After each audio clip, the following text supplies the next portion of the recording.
A very good afternoon from the southern part of Belgium, nestled in the Cauvin, the Namur region. We're just outside of Cauvin, about 120 kilometres south of Brussels Zaventem Airport. The location for the halfway point of the 2024 BNL Karting Series season sees us head to Karting Défagne in Mariembourg as the road to Sarno continues as 5 lucky drivers at the end of the championship season on September the 29th will thereby receive their prestigious prize of a grand finals ticket for the 25th anniversary of the Rotax Max Challenge Grand Finals that happens between the 19th and the 26th of October 2024 at the famed Circuito Internazionale Napoli in Sarno, southern Italy, amidst the shadows of Mount Vesuvius. Over the course of this coming weekend, we have 12 heats, 4 super heats, and 4 finals, which then officially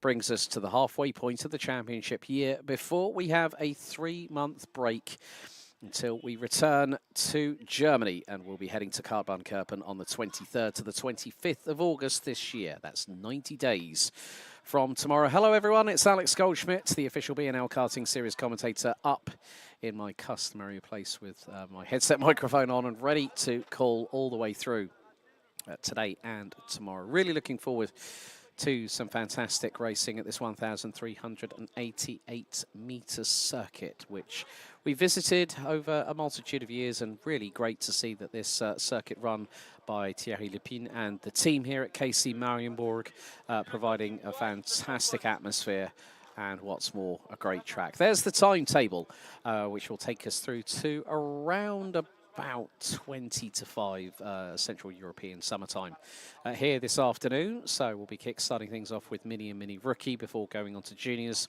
DD2 and DD2 Masters amalgamated once again, and then we have a near capacity, well, nearly a 36-strong grid for the senior Rotax division here this weekend, and then we'll have 3 heats. After that, we'll have the ranking after heats, which will then decide the groupings, well, the grids for the super heats that start at 10:30 tomorrow morning, of which there'll be 4, and then we'll have our 4 finals, and thereby we'll see who will be picking up the trophies for the respective classes at the end of this weekend. Of course, the season concludes on the 27th and the 29th of September 2024, when we started things off back in March with the 2024 kickoff. We'll return to the home of champions at Karting Genk 124 days after tomorrow. So, 5 tickets for this year's grand finals to be given away. Mini Max will be, there's 1 to be given away in all the classes for Mini Max, Junior Max, Senior Max, DD2 and DD2 Masters.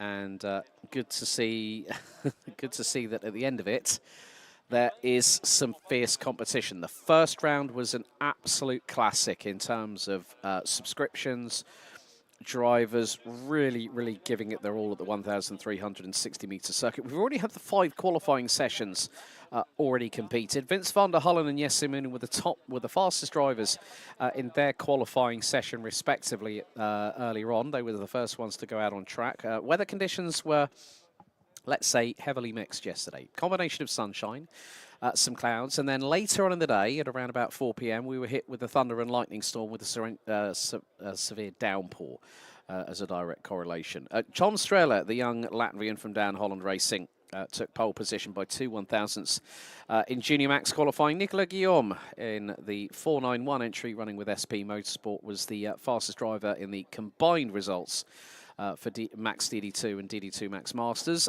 Carl Klebor, multi-time BNL and BMC champion in his own right, was the fastest driver in that, and he was only 95 thousandths off of overall pole position. Group 1 in senior Rotax saw Vic Stevens in the 327 post the top time of a 54.474, but Boloet from Dams Racing, the young man who started his career as a Rotax racer, as a junior for the last 3 seasons, took his took pole position overall. Fastest out of 35 senior Rotax drivers, and those qualifying sessions were really tight this morning by 15 thousandths of a second. So the heats for today, for those watching on the BNL Karting Series YouTube channel, thank you so much for joining us. We know that not everyone can make it here to the circuit But if you do want to get involved in the live chat, just on our YouTube channel, it is open for subscribers only. So if you have subscribed, please make sure you do so. And then it will time in as to when you can actually post in the chat. So please tell us who you're giving your support to here in the southern part of Belgium, more the predominantly French-speaking. We go to Genk because we're quite close to the West German border. Very different atmosphere in terms of multilinguicity, so to speak. That's a long word for a Saturday afternoon, Alex. Multilingual individuals. The timetable is in the description down below, so if you do join us, please make sure you like, share, subscribe. Also, don't forget you can follow us on our relevant social media channels. Head to bnlkartingseries.com for further information on calendars, also previous results. For those wondering, live timing and also the results sections are in the description as well to click on for you to follow the racing action. So air temperature at the moment, well, it was 13 degrees at qualifying this morning. Now has gone up to 16 degrees, due to hit a high of 20. 59% humidity now is in comparison to around about 78% this morning during warm-up.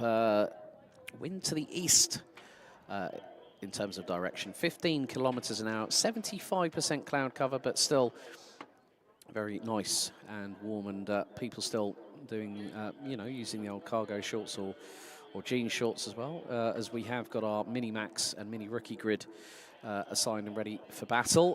Also, some birthdays to celebrate this weekend. Well, first of all, Vic van Kampenhout in the 147 celebrated his 13th birthday yesterday, so proficiat Vic.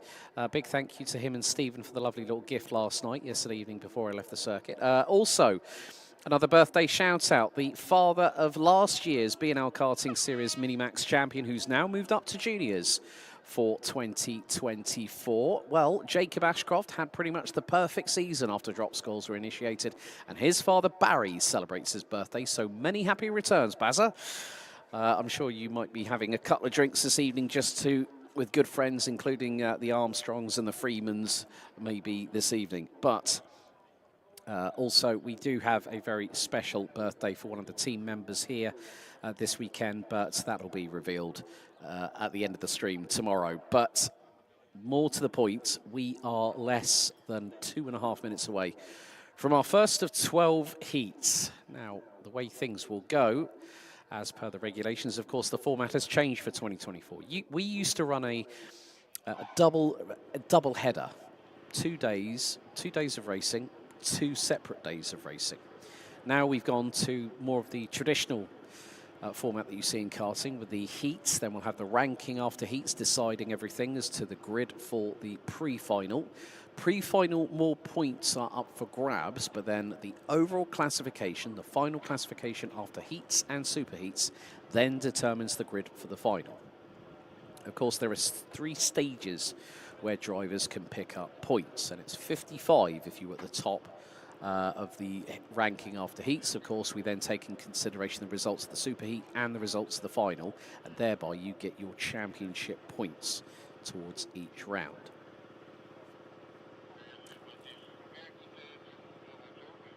So it is the calm before the storm, even though I am talking on the microphone at the minute. But it is really, really good to see so many people in the paddock. We've got close to 100 drivers representing nearly the best part of 20 different nationalities here this weekend. And a lot of drivers have been plying their trade elsewhere in a multitude of competitions, including some of the drivers in this Minimax class were in action at Circuit de Lansard last week for their 3rd round of the Dutch Championship powered by Chrono Karting. Big shout out to Gabby, Ton and all the team over there. It was really nice to be alongside them last week in the booth just right next door to Eindhoven Airport, which was quite funny when you had planes taking off and planes landing. But folks, now time to get the racing underway here at Mariembourg at Karting de Fagne for the 2nd round of the 2024 championship season.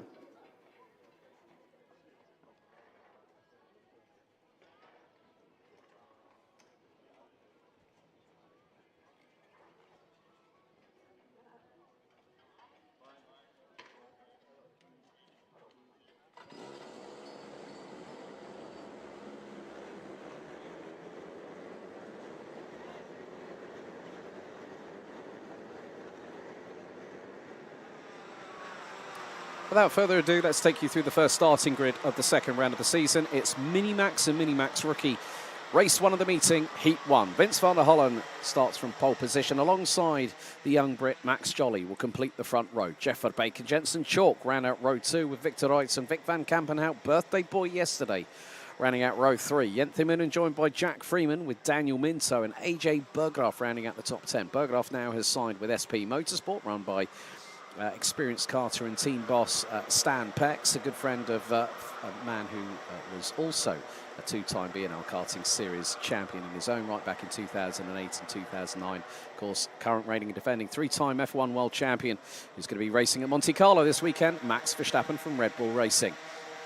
Maria Roberto, Oliver Spencer, Ryan Rampadarath round out the top 14 places. Leon Herbos, Arthur Farrow, Tafin Iskanen, Pauline Van Preet, Liam Hauger, Tristan Abiels ran out the top 20 with Matthias Verreken, Jack Dupre, Albert Farrow, Dejan Habits, Devon Mieta, Kimi May, Plamen Georgiev and Michal Zayak rounding out the 28 strong grid. 7 minutes plus an additional lap of this first of 3 heats for our youngest drivers within the Rotax racing family. Of course, the reason why we have Minimax and Minimax Rookie is, of course, for a multitude of years, we ran Micromax. But also, the big consensus a couple of years ago was the fact that the drivers were wanting more competition, more grids. So what we decided was to combine the two, add a rookie class, and there you go. We've got nearly a 36 capacity strong grid for this weekend. But also, the Minimax drivers provide fantastic, scintillating action every time they go racing. And I'm not expecting anything less here this weekend at Karting d'Espagne as they come out of the escargot section, the snail section, before the final double right-hander here at this 1,388-metre circuit.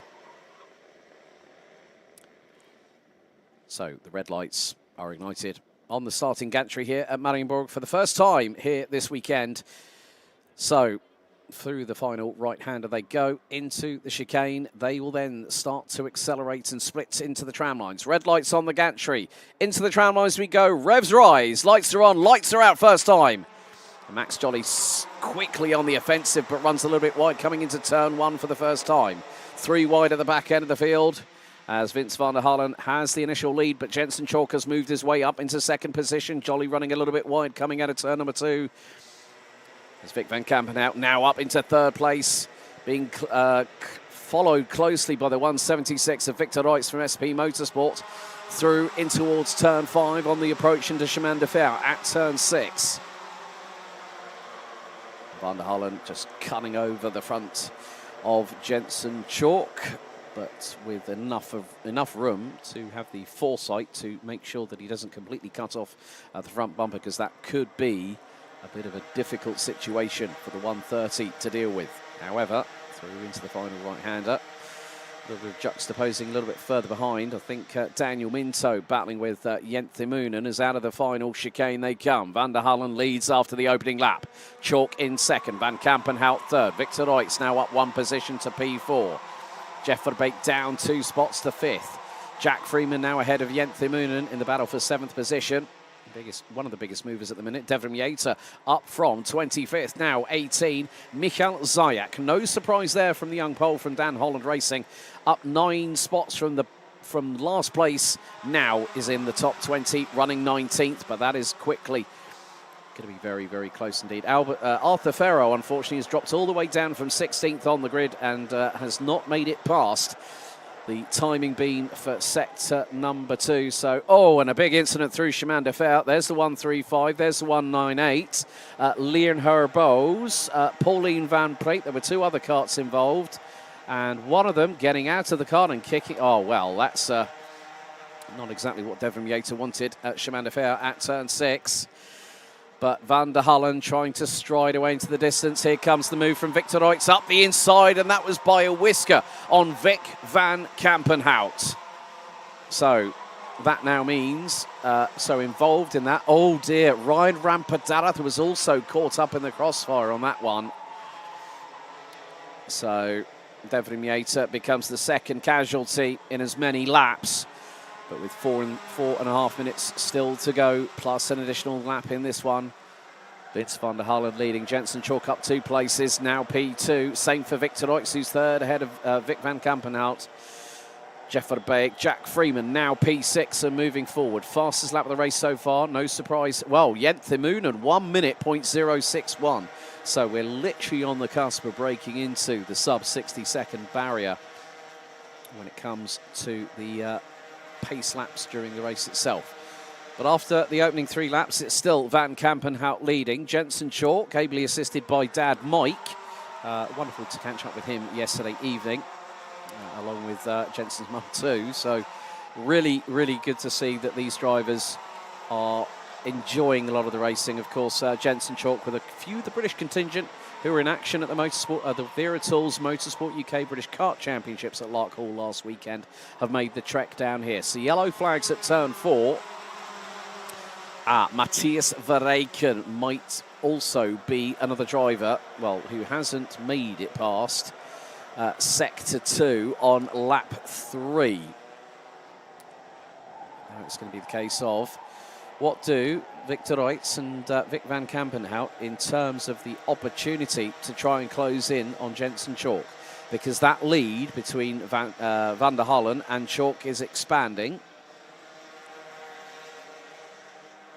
Through across the line, over the line they go once again. Van der Hallen now, 59.7. Here comes Victor Reutz. Oh, that was close. Slight nibble at the right rear tyre of Jensen Chalk, and now the floodgates have opened. So Victor Reutz, slight inadvertent touch to the right rear of Jensen Chalk's OTK chassis meant the 164 has lost out a few places.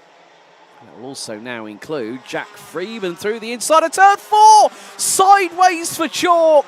And Daniel Minto saves that one. Well held to the 103 from Hunter Motorsport. My goodness, front axle was up in the air. Jack Freeman went for the move, had the space. Jensen just ran a little bit wide, and then all of a sudden, Daniel Minto just gets caught unsighted. And it can happen. It looked more like a bit of a slight racing incident from my perspective on that front. However, that's not down to me to decide. However, Victor Reutz now has Vic van Kampenhout in front. So we've got Vince, Vic and Victor. We've got triple V at the front of the field for the top 3 at the minute. But Van Kampenhout is now 2.1 seconds behind Van der Hallen. Reutz in 3rd, Verbeek in 4th, Moonen, Freeman, Chalk, Minto round out the top 8. AJ Berggraf, I think, might have just been passed by Max Jolly in the number 114. Another one of the drivers here with the Hunter Motorsport outfit, run by established and a very, very competent driver in his own right. Now a team boss. Looking to follow in the footsteps possibly of Joe Bradley from Radio Le Mans, Reese Hunter, I think. But the team based out of Karting Northeast at Warden Law, always a pleasure to see the Hunter family whenever I get the chance and the opportunity. But 2.4 seconds now is the lead. And that is Jenthe Moonen up the inside of Jeff Verbeek through into turn 1. Easy as you like. And that is for P4 on the road. Jack Freeman is really starting to put the pace in. Michael Zayak, 15 positions gained after 6 laps, and now is 13th. Kimi May, coached by 2018 Grand Finals Minimax champion Farin Mega these days. Kimi running with 42 competition, also doing the domestic Rotax Max Challenge Germany, which heads to Ampfing second weekend of June, if I remember correctly, which is in about 3 weeks' time. How do I know? Because I'll be there on the commentary alongside Sebastian Vauer. So really looking forward to going to another new track. There's been quite a few this year, and I'm sure there's going to be a few more to boot for myself personally. But penultimate lap is underway. Timer has expired. Van der Hallen has a lead of nearly 2 3/4 seconds over Van Kampenhout. Reutz in 3rd, Moonen, Verbeek, Freeman, Chalk, Minto, Jolly, Berggraf round out the top 10. Leading mini rookie driver down in 14th, having started 11th. Jesse Moonen. Dejan Habits is the last of the classified drivers out on circuit. Matthias Verreken we lost on lap 3. Devrim Yater lap 2, Arthur Ferro lap 1. The next time around we get the final lap of this opening heat of the second round of the season.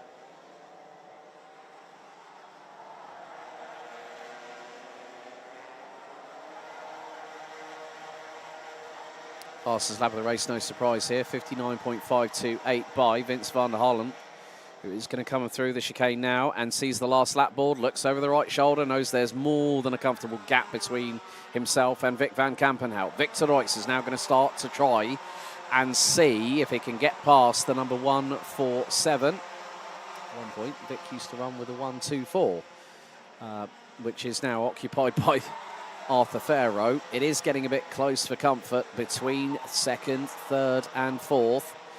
There's now, well, Jack Freeman having to defend against Jensen Chalk in the battle for P6. And the two Hunter Motorsport karts running on the Carlos Sainz 55 chassis. Hunter Motorsport a few weeks ago was actually officially announced as the sole supplier of the CS55 brand within the United Kingdom. And great to see those colours represent the hive of plethora of colours that we do have here in the paddock. But it's going to be a win from pole position to checkered flag. It is going to be Vince van der Hollen, the 130, who wins more than comfortably. Second, Vic van Kampenhout. Third, Victor Reutz. Jenthemoon and Jeff Verbeek, Jack Freeman, Jensen Chalk, Daniel Minto, Max Jolly, sorry. I'm getting myself so confused early on. We were only on race 1 out of 12. Apologies for that, Max Jolly. I'm sure I might get ribbed about that on social media. It was very, very close there between, there was a couple of karts. I think it might have been, one of which was Tristan Abils and probably Albert Ferro. But Vince van der Hollen takes the opening win of the weekend by 3.2 seconds ahead of Vic van Kampenhout. Top 5 lockout by the Belgians with a quartet of Brits behind. Van Kampenhout second, Reutz third, Moonen fourth ahead of Jeff Verbeek, Jack Freeman, Jensen Chalk, Daniel Minto, Max Jolly and AJ Bergeraff round out the top 10. Oliver Spencer 11th ahead of Michael Zayak, who finishes 12th having started last. Maria Roberto, who was a grass collector yesterday, according to her social media. They cut the grass here. I was talking with circuit owner Thierry Lepine earlier on today, and he said, yeah, like it was literally like a jungle. And so they had cut the grass, and of course the weather yesterday didn't help. Jessemunun, the highest placed mini rookie in that one in 14th, head of Liam Hauger, Tafe Niskanen. Kimi May up 9 places to finish 17th, head of Ryan Rampadarath, who finished ahead of fellow mini rookie compatriots. Albert Ferro up 4 places to finish 19th, with Tristan Abils rounding out the top 20. Jack Dupre, Leon Herbos, Pauline Van Preet, Dejan Habits, Plamen Georgiev rounding out the 25 drivers that completed all 9 laps, with Devrim Yater, Matthias Verreken out on lap 2, Devrim Yater lap 1, and on the opening lap, Arthur Ferro.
So we go from Minimax to Junior Rotax. So let's take you through the starting grid. For race 2 out of 12 today, it's Junior Rotax Heat 1. By just 2/1000ths of a second separated the front row. Tom Strehler from Latvia in the 238, representing Dan Holland Racing, will be joined on the front row by the Netherlands Boris Maximov in the 230, running under the Bouvin Power stable. Thijs van Wijk and Jacob Ashcroft, row 2. All British row 3, courtesy of points leader Harry Bartle and Cameron Nelson. Lars Lambers and Max Siderski round out the top 8. Ahead of Trinidad and Tobago's Naomi Garcia and the UK's Vlad Tomenchuk, who round out the top 10. Rory Armstrong and Ollie Wise complete row 6, ahead of row 7 with Bran van der Weyken and Jim Buck. Raymond Bansel and Noah Janssen round out row 8, ahead of Mate Kobehidze and Will Archer. Alexander Van Meeuwen, Elliot Surtees, Jake Menton and Isaac Barker complete the grid. So, as with the Minimax and Mini Rookie drivers, all heats for Mini Rookie and Juniors are 7 minutes plus an additional lap. All other races will be 10 minutes plus 1 additional lap. All results called by myself up here in the commentary position will be provisional, pending any sporting checks. We will confirm via our official social media channels on both Facebook and Instagram at the end of the day as to all our heat winners and the ranking after heats leaders heading into tomorrow with the super heats and the finals. So the drivers now weaving from side to side.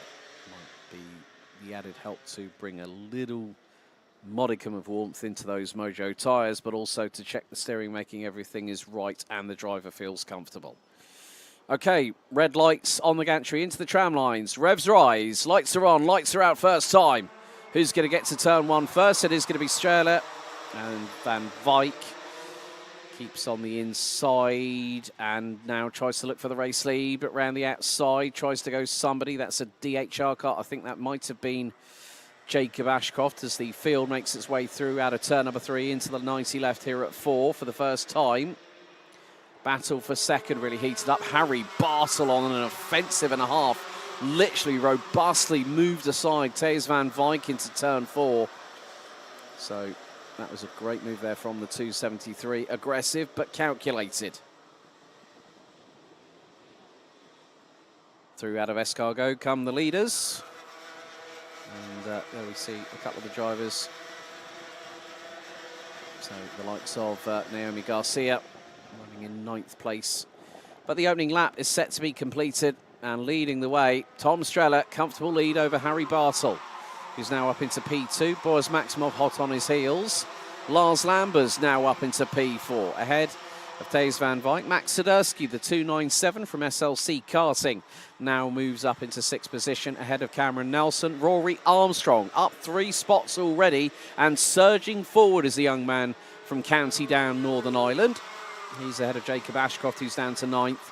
Ollie Wise up 2 places and now is ahead of KR Sport teammates Naomi Garcia. Bran van der Weyken, Vlad Tomenchuk, Noah Janssen, Raymond Bansel, Jim Buck, Mate Kobehidze, Alexander Van Meeuwen, Will Archer, Jake Menton, Elliot Surtees and Isaac Barker round out the field so far after the opening lap, but things have quickly started to go up in terms of anticipation, nerves, adrenaline and everything else that comes alongside with racing.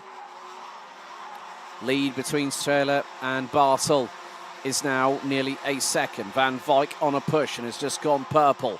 Fastest lap for the 246 in 4th. 56.186. Rory Armstrong has dropped back down to 11th. Ashcroft now up to 7th, having been 9th at 1 place on the previous lap. There you see the 222. He's the outgoing Minimax champion this year, so we will have a new person at the top of step of the championship podium on September the 29th at the home of champions Karting Genk later on this year.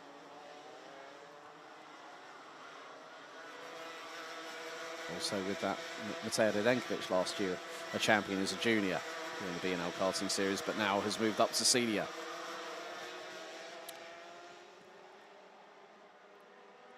So now 3 laps completed. Lars Lambers drops behind Bran van der Weyken. Rory Armstrong gets past Naomi Garcia to end up in the top 10. Ollie Wise on a push as well, the 256 with KR Sport. Now up to P8 ahead of Bran van der Weyken, who's also made up 4 spots in the meantime. Ashcroft trying to close in on DHR teammate Cameron Nelson for that 6th spot.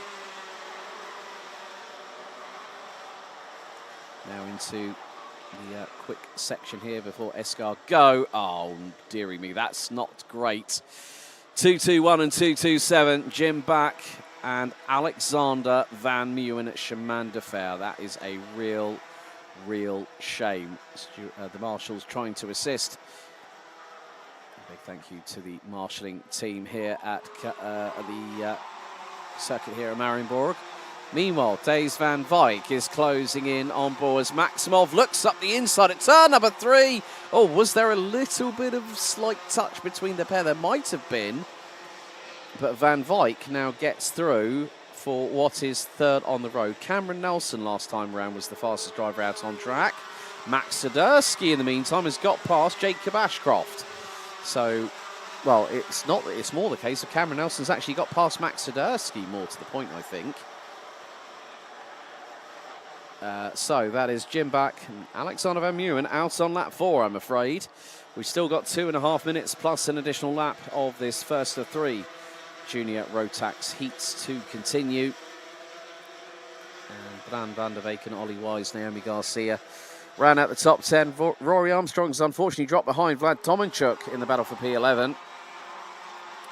Now Ashcroft has an opportunity to try and see if he can reclaim 6th position from Max Swiderski. Max also the champion here in the BNL Karting Series in previous years. And what's more, has been, this is he moved up to this category last year. Noah Janssen, who has also switched teams, moved over to Deur Motorsport, run by the Deur family, who also have a big dealer group. So the Deur group is pretty substantial, especially in Germany, with a big dealer network with a lot of high-end machinery, including McLarens, amongst other brands, but also have a lot of activities in motorsport, of course karting being one of them, GT4s, GT3s, through a lot of the competitions that happen. Of course, ADAC GT4 Germany happening this weekend at the Lausitzring, a circuit that I've also been to before. But with a minute to go,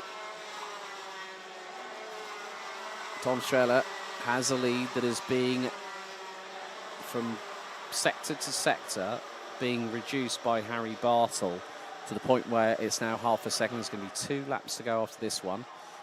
Dave Van Wyk this time around was fastest in sector 1. Strehler fastest in sector 2. Fastest lap, however, has gone to the youngster from Northern Ireland, Rory Armstrong, in the 266. Mechanicked by Dad Andy, and also great to see Orla, his mum, this morning. Nice to have a little bit of a catch-up. I'm sure that Rory's younger brother Ryan's here. Great move there by Jacob Ashcroft, but straight... Oh, dear. That was clumsy from Boris Maximov, I will be completely honest. But it was a great move that Swiderski saw it coming. Ashcroft went up the inside through turn 1, and then nearly was 2 wheels on the grass, but then Maximov comes along and that gives a little bit of an assist for Max Swiderski to go through, and then a bit clumsy contact, I think, between Maximov and Ashcroft at that point. However, the timer has expired. 1 lap to go. What's the gap between Tom Strehler and Harry Bartle? The fight is on, and Bartle sideways up the inside through turn 1, drifts that OTK chassis very, very spectacularly, but Strehler straight away on the counter-offensive. And, well, Harry Bartle's mistake has cost him. because it won't give him the race lead. It's now going to put him into the clutches of Thijs van Wijk in the battle for second as they come out of turn 4 and into the right-hander at 5. Through into the run into Chemin de Fer at 6 at 7. Bartel now holds on. But just the launch, the lunge from Harry Bartel was just literally blink and you'll miss it kind of situation.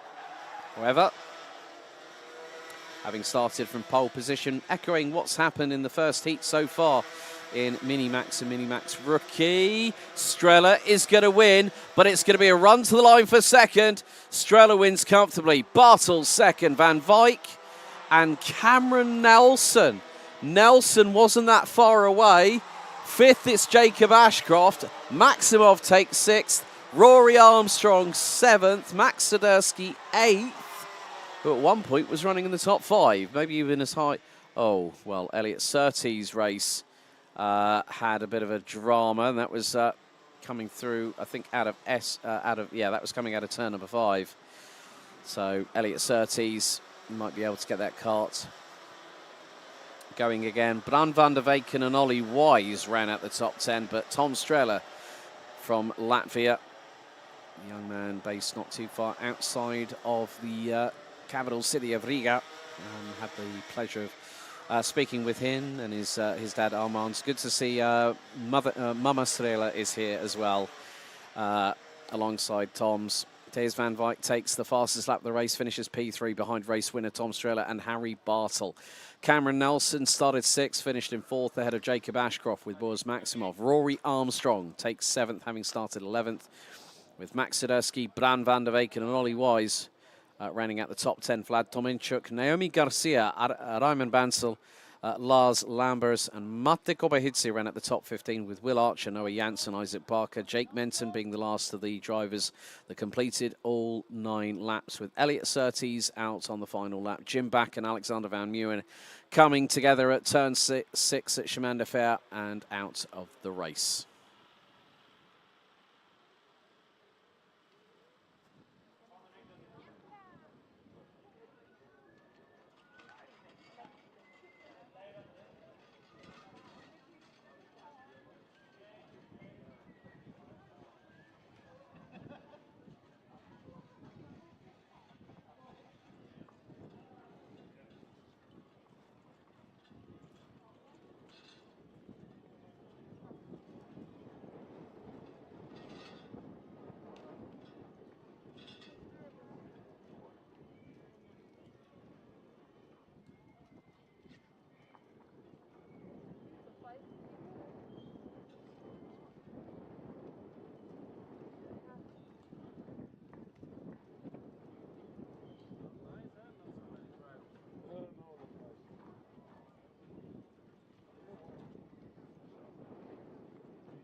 Next up, race 3 out of 12 today. It's Heat 1 for DD2 and DD2 Masters. Let's take you through the starting grid. Nicolas Guillaume starts from pole position in the 491. Alongside him, the 407 of Germany's Nikita Genza. Road 2 is the man simply known as the Bacher, and our DD2 Masters pole sitter, Carl Clivaux. He'll be joined on road 2 by the 405 of a very fast driver in the form of Imke Art. She completes row number 2. Dylan LaHaye, multi-time BNL Karting Series senior Rotax champion. After a year away on the sidelines, he comes back, this time with SP Motorsport and in DD2. Luca Neuenhausen from Brand Racing in the 488 joins him on row 3. It's an all DD2 Masters row 4. Christoph Capitan in the 599, joined by Michael Becker from Germany on the 504. Rounding out the grid as we go onto the formation lap, Kian de Brandt in the 450. Current points leader in the DD2 Masters classification, Fredrik Zebis Christensen. And last but by certainly no means least, Germany's Maximilian Adolf in the number 424.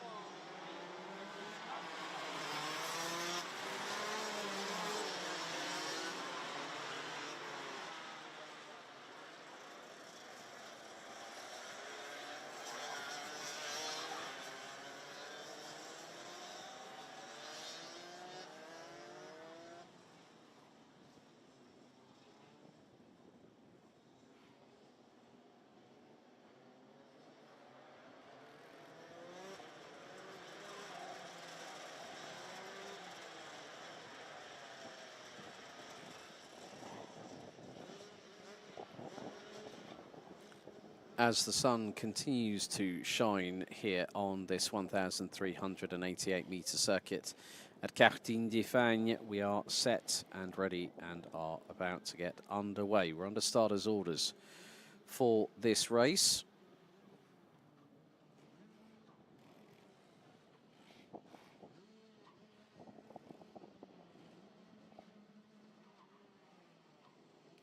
So the red lights are on the starting gantry ahead of 10 minutes, plus an additional lap of racing in this first of 3 DD2 heats.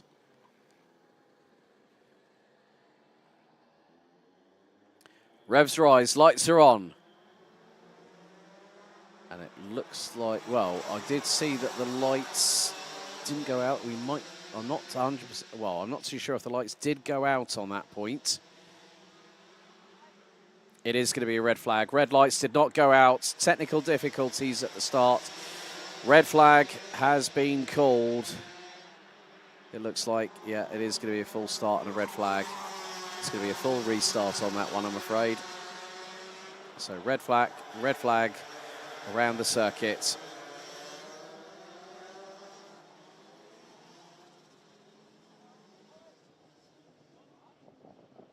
So with the red lights not going out, technical difficulty. They did stay on.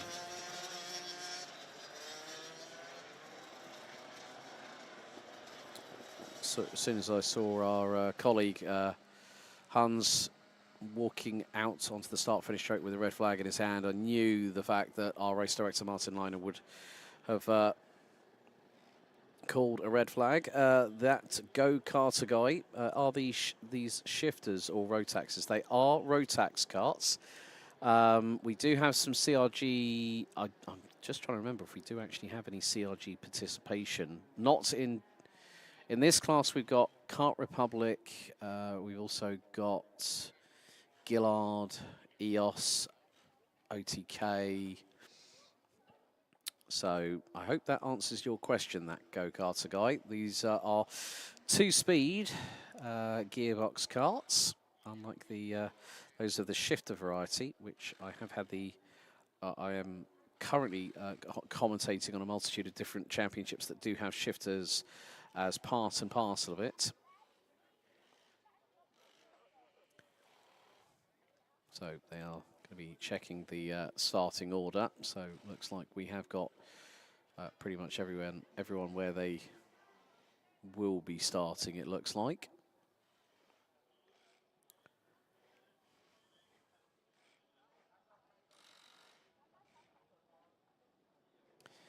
So let's start again, shall we, for this one?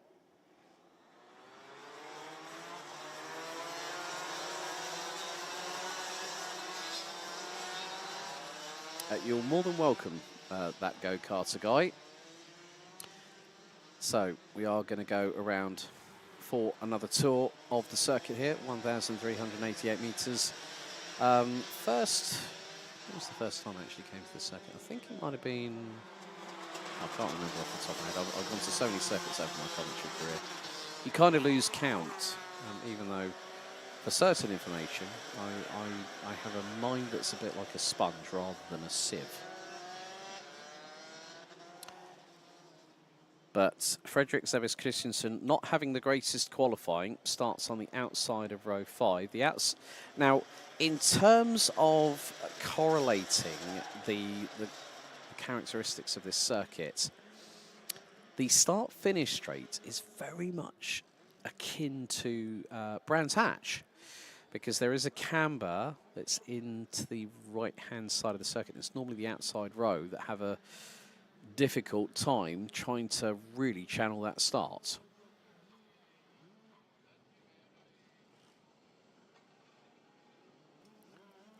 So once again, the lights are on the starting gantry ahead of 10 minutes plus an additional lap in the restart for DD2 and DD2 Masters. Red lights are on. This time the lights go out. And straight away Guillaume gets ahead of Nikita Genza going into turn number 1. Imke Hartz has got Luca Neuenhausen breathing up the inside through turn 2. Or that was Dylan LaHaye. My apologies there, Dylan. Yeah, Dylan LaHaye trying to get through on Imke Hartz for P4 overall. So they are line astern coming through out of turn 4 into the right-hander at 5. Before the run down to Chemin de Fer. As LaHaye trying to get a move done on Imke Arts, but at the minute, the 4:05 from the Netherlands, she's putting up a stern defence ahead of the 4:28. Now out of Escargot and through into the double right-hander that leads them onto the start-finish straight. So about to complete lap number 1, leading the way, the 4:91 of Nicolas Guillaume from SP Motorsport. Head of Nikita Genza, Carl Klibor leads the way in DD2 Masters and is 3rd overall. Head of Imke Arts and Dylan LaHaye. Christophe Capitain has unfortunately dropped a couple of positions behind Kian de Brandt, who's up to P7. Michael Becker now P8. Great move up the inside of Carl Klibor. Oh, Dylan LaHaye, you were lucky with that one, I think. He had to get the move done on Carl Klibor to get through to close in on Imke Arts. And now Luca Neuenhausen is through in the 4:88. Klibor now is just in front of Kian de Brandt. And then Michael Becker on that bright fluorescent yellow and blue comp kart chassis. Comp kart based out of J3 competition. Shout out to Justin Stefani and the crew at Race Rotax. Also, Marcel Schirmer is the German distributor at Motordrom Hagen for that brand, but change for 3rd has now occurred. LaHaye just literally went up the inside very, very quickly on Imke Arts. And now the 4:28 from Belgium. I've also had the pleasure of seeing him at work as a DJ from time to time, particularly the 24 Hours of Karting Genk last year. But Imke Arts, when that kart is on point, she is very, very fast indeed. But it could be the case that Luca Neuenhausen could close in. Carl Klibor still leading. There's one kart between him and Michael Becker. And that's Kian de Brandt in the 4:50. 7 minutes and 20 seconds plus an additional lap to go. And still Guillaume leads the way. Genza within 4/10. Guillaume sets a new fastest lap of the race. LaHaye now up 2 places from P5 now into 3rd. Imke Arts 4th ahead of Luca Neuenhausen. Carl Klibor leads the way in Masters. Ahead of Kian de Brandt, Michael Becker, Christophe Capitain, Frederick Zebis Christensen, and Maximilian Adolf. They are still running. Adolf for the RTM Racing Team Margraf outfit. Down in 11th position. But at the minute, Zebis Christensen has struggled for pace. It looks like, judging by qualifying and the first race, doesn't seem to be going any better at the minute.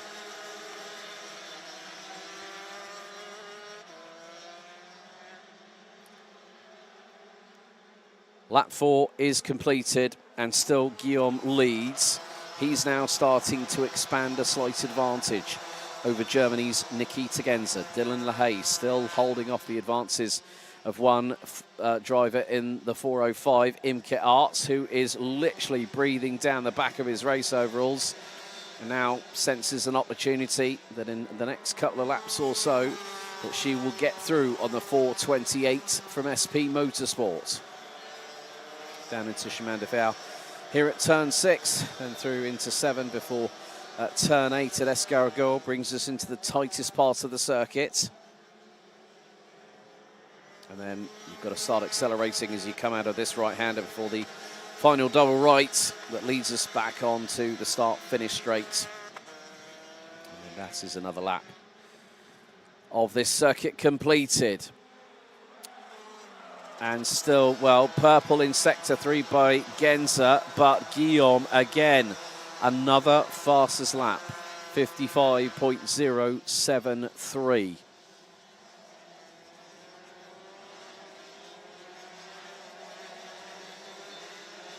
So half-time at the moment in this race. Guillaume leads DD2, Clébault holding on to 6 at the minute and still keeping, great work here, Carl, by keeping Kian de Brandt behind to put a cut between himself and the other 2 DD2 Masters drivers, Michael Becker and Christophe Capitain. He keeps that strategy up. That's going to be a very, very good plan for De Backer to stay at the front end. Of course, he's, as I said earlier, he's represented Team Belgium, the Red Devils, multiple grand finals over the years, including well, I still remember going to my first grand finals in 2019 at Sarno, and I have to give a shout out at the time. The man who was circuit manager and also promoter of this championship, Dave Ritson, who said to me, funnily enough, at this circuit, can you come to Sarno for the Red Devils? We want someone to do our media coverage. And I said, yeah, sure. And that was the first, I think that was the first time that I had the chance to get to know Carl a little bit. He's good at racing, but he's an even better baker, and he runs multiple bakeries in his locality. Has a great team behind him, and no matter what time I see him in the paddock, if I see him sitting down, he's normally got a phone and a computer in front of him, running the business. So he's very, very passionate about his karting. He's even more passionate and more ingrained into his baking, but the same modus operandi is prevalent here. But Christophe Capitain just moved up the inside of Michael Becker for 7th place. More importantly, that's P2 in DD2 Masters. And no matter what Frederick Zebis Christensen has done, he can't get past the 2 in front. He's stuck behind them. Luca Neuenhausen, unfortunately, has dropped down to 11th place and was running 5th ahead of Carl Clébault. So the 488 looks like he's parked it in the pit lane, I'm afraid. So we are down to 10 runners in this first of 3 heats. There's Christophe Capitain. Better be careful of the curbing coming out of the right-hander from Escargot, because that can unsettle the back end of the kart very quickly, kick the wheels up into the air, and you just lose traction. So, change for second in Masters with Capitain ahead of Becker. But all 3 might be able to get a little bit of a... They might close that gap between themselves and Nikolaj Christensen, the Danish driver.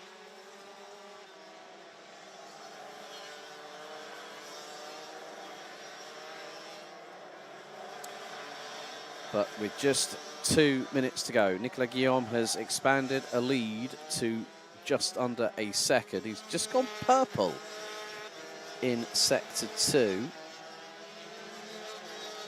Now, Fredrik Sebes Christensen has done the fastest lap of anybody, 55 seconds flat.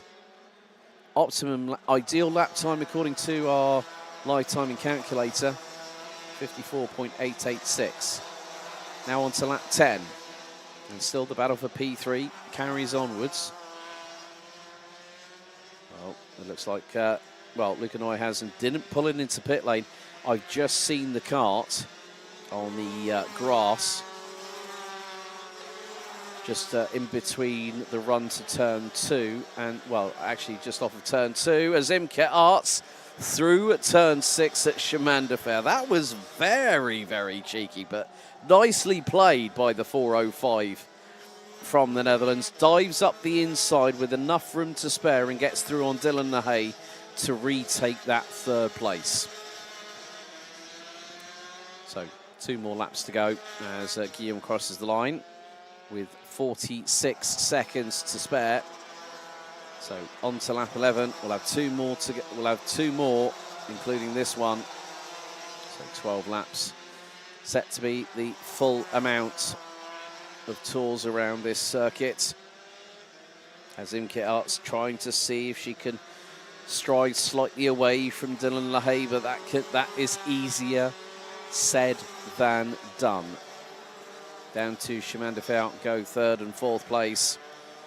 Let's not forget, folks, they are both on the same chassis, both on Kart Republic. Of course, Kart Republic, the brand created by Dino Chiesa. Dino Chiesa, who's had a multitude of great successes globally when it comes to this era of karting. Final lap underway. Genza leads. Genza is being led, my apologies there, by Nicolas Guillaume by just under 1.4 seconds. However, this could come down to the wire for 3rd and 4th place between Imke Arts and Dylan Lahaye, and it's going to happen here at turn 3. A little bit sideways there by Imke, went a bit deep into turn 3 and unfortunately opened the door for Lahaye to get through, but don't knock the resolve of one Imke Arts. She is right in the wheel tracks of Dylan Lahaye going through Chemin de Fer at turn 6 and then through into 7. Might get the run coming out of the final right-hander and up the hill through the chicane. But it is going to be, again, another idea of what we're going to see this weekend. Nicolas Guillaume at the 491 from SP Motorsport, Mr. Uno Mas, comes across the line and picks up the win here in the opening heat of the weekend by 1.4 seconds ahead of Nikita Genza, Dylan Lahaye and Imke Arts rounding out the top 4. Carl Klebor picks up a heat win in DD2 Masters, placing 5th ahead of Kian de Brandt, with Christophe Capitan and Michael Becker rounding out the top 3 in DD2 Masters, rounding out 7th and 8th. Fredrik Sebes Christensen, well, what can he do for heats 2 and 3? We'll find out later on. He finishes 9th ahead of Maximilian Adolf and Luca Neuhausen, unfortunately retiring on the grass on the inside of turn number 2 on lap 7. But Guillaume and Klebor, winners in DD2 and DD2 Masters.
So we get to the final first heat of the competition so far.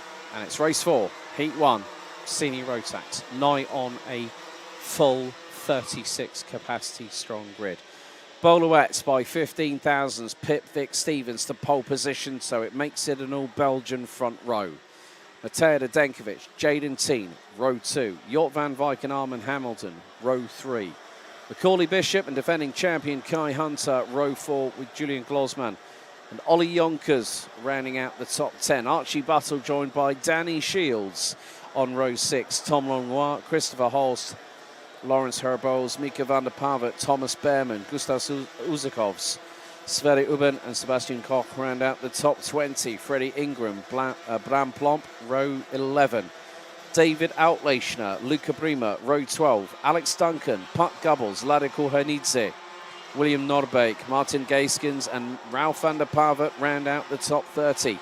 Scott Westhovens, Giorgio Markenstein, Dante Sima, Rein van der Meer and Sam Bergstein round out the 35 strong. Unfortunately, Bergstein excluded for technical non-conformity post-qualifying today. And that is your starting grid.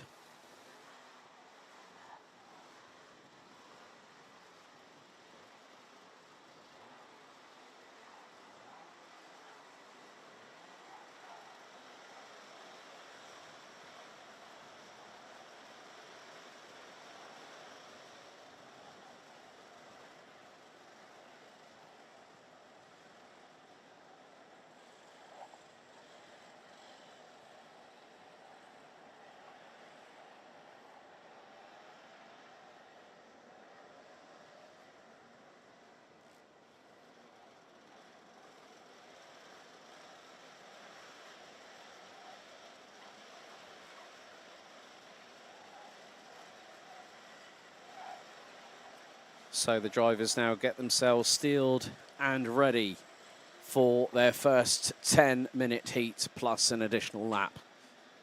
Well, all I can say is this.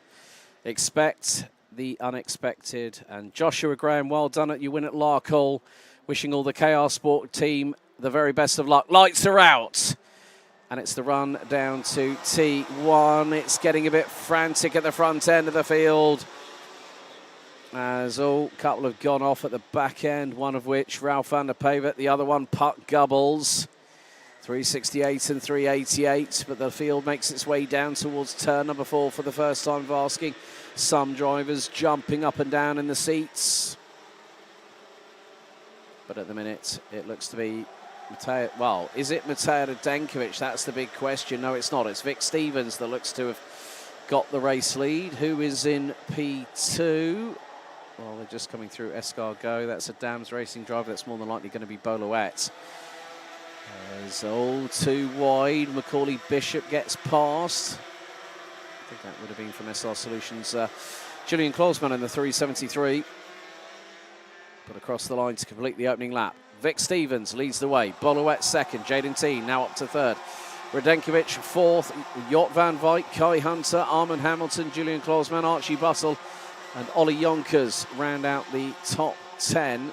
Macaulay Bishop started 7th, now running 12th behind Danny Shields, who these days, interesting to have a chat with Danny earlier on today. Sue and Barry, I hope you're well and I hope you're watching. 2 by 2 a little bit through into turn 5. Danny no longer is travelling with mum and dad.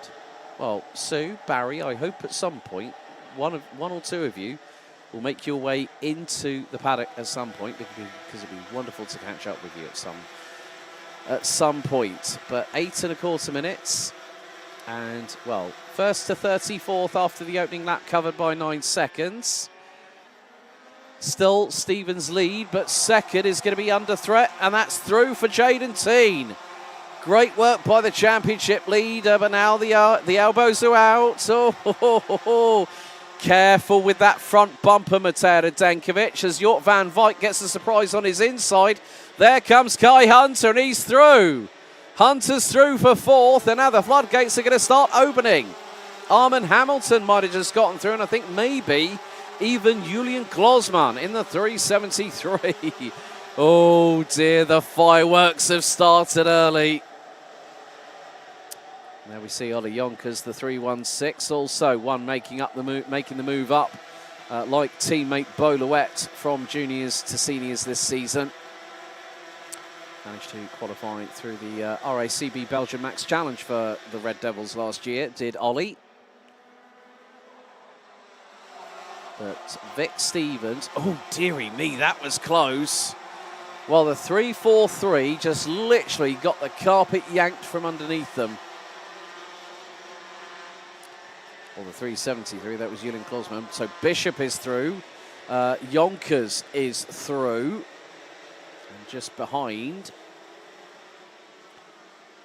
Klosman is the 342, Ahmed Hamilton.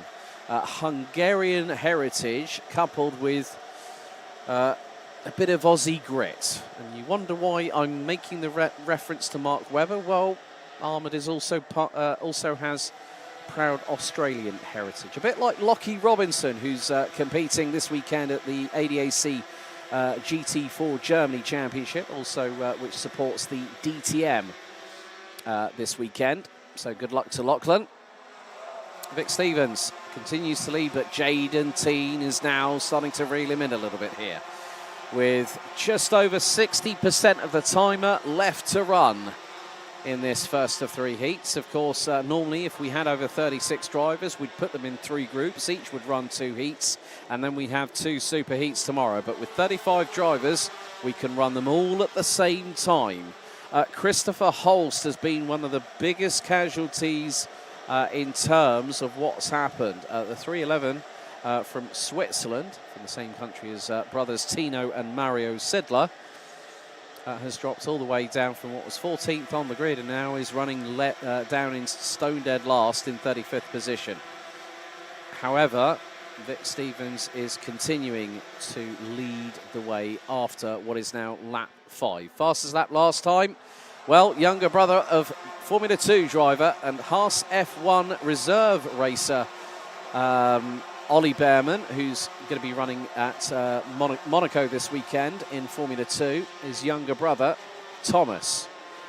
Thomas also representing the same colours that Ollie wore for many a year, of course, the purple of KR Sport. So Thomas now up ahead of teammate Danny Shields. Thomas now up into 13th position from 17th on the grid. So good luck to Ollie this weekend at Monte Carlo.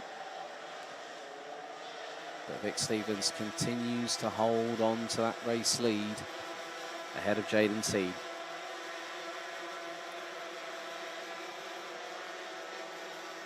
So let's have a look. Who's the biggest mover in this grid so far? Martin Gaisken's up 6 places from 29th, now 23rd.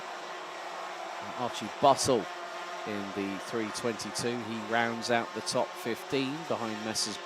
Behrman and Shields.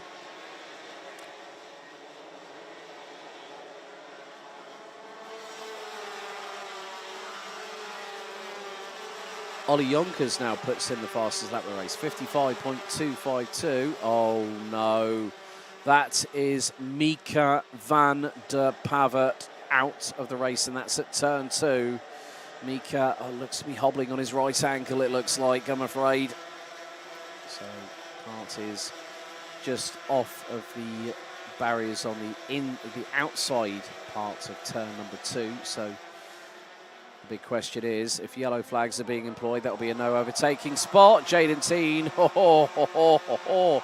Jaden, you needed to wait, and there are yellow flags at turn 2. Good call there.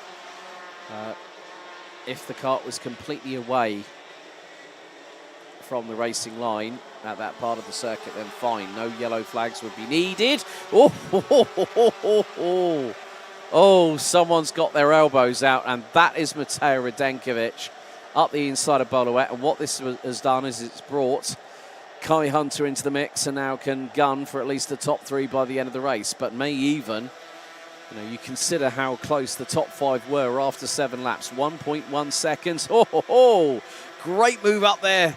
The inside through on the final right-hander by Kai Hunter on Boluet. That's fourth in the bag for the man from Sunderland, the current reigning and defending champion. Also has followed in the footsteps of the likes of Kai Rilats, Sean Butcher, Dylan LaHaye, and so many others. Even America's Oliver Askew, who won the title back in 2015. Oliver now part of the ABB FIA Formula E World Championship broadcast team these days. Has become very accomplished as a broadcaster. Of course, went on to Indy Lights and then signed with McLaren Arrow SP in IndyCar before an unfortunate concussion caused dramas for his racing career, but he's bounced back from that and definitely kept his place within motorsports as an expert pundit and a very, one of the new breed of racing drivers we see that if their racing career takes a turn or takes a different direction, let's say, they're able to parlay their skills into broadcasting. So a minute and 23 still to go, plus an additional lap. So Mika van der Pava out on lap number 7, I'm afraid, for the 386, the younger brother of Ralph. Top 5 covered by 1 3/4 seconds. Look at the train there. Sverre Urban needs to make a little bit of inroads over the course of this race and the other 2 heats.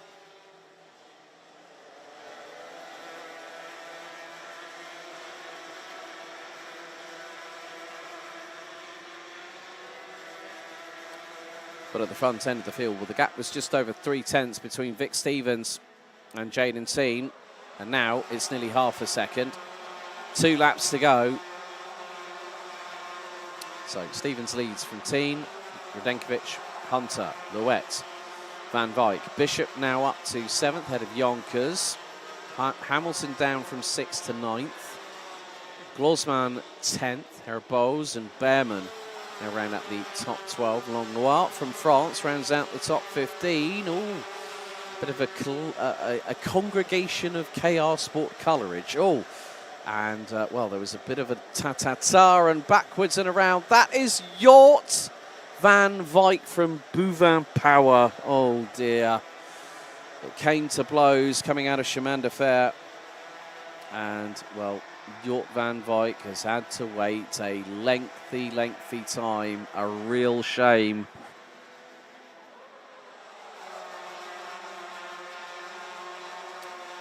As several drivers came to blows, I think it might have, well, I'm wondering whether it might have been possibly Oliver Yonkers that was part and parcel of it. It pushed Van Wyk wide, and then he went bumping over the curbing through turn 7. The middle of the chassis scraped out, and then, well, the back axle was flung in the air, spun him around 180 degrees, and he was backwards on the outside of the racing line through turn 7. But Vic Stevens manages to keep Jaden Teen at bay. Jaden Teen will want to continue. If he gets to the top of the ranking after heats, his 100% success rate in terms of points scored this season will continue. But the opening heat here in Senior Rotax, race 4, heat 1, goes to Vic Stevens, winning by just over 3/10 of a second. Ahead of Jaden Teen, Matej Radenkovic, 3rd ahead of Kai Hunter with Boluet. Macaulay Bishop, Ollie Yonkers, Thomas Behrman finishing 8th ahead of Julian Glosman and Archie Buttle, who complete the top 10. Sverre Urban, 1 place away from the top 10 in 11th, having started 19th, finishes ahead of Danny Shields. Lawrence Herboz, Tom Langlois and Sebastian Koch rounding out the top 15. Alex Duncan, Luca Prima, Bram Plomp and Martin Gaiskens ran out the top 19 ahead of Gustavs Usakovs from Latvia in 20th. Lado Kulhanidze, one of 2 Georgian drivers here this weekend, rounds out 21st, ahead of David Outlechner, Polish by birth and by nationality, but also part Welsh, by way of Wales, I'm sure. Armand Hamilton wasn't an easy one for the Hungarian driver, ends up 23rd. Freddie Ingram, Sam Bergstein, they ran out the top 25 ahead of William Norbeek, Ralph van der Pavet, Scott Westhovens, Giorgio Markenstein, Dante Sima. Christopher Holst ends up 31st, ahead of Puck Gubbles, Rein van der Meer, Njort van Wijk. I hope everything's okay for Mika van der Pavet, who also gets a 5-second time penalty for pushing post-race. But Vic Stevens draws first blood in senior Rotax here at Mariembourg for Heat 1.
So now it's time for race 5.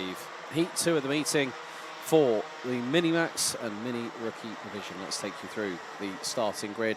Well, it's going to be the same as Heat 1. Vince van der Hallen, who won the opening heat by 3.2 seconds, starts once again on pole position. He'll be joined by Max Jolly on the front row again, who finished 8th in race 1. Jeff Verbeek and Jensen Chalk are on row 2. Verbeek 5th, Chalk 7th in the previous encounter. Victor Deutz and Vic van Kampenhout, who were respectively 3rd and 2nd after Heat 1, round out row number 3.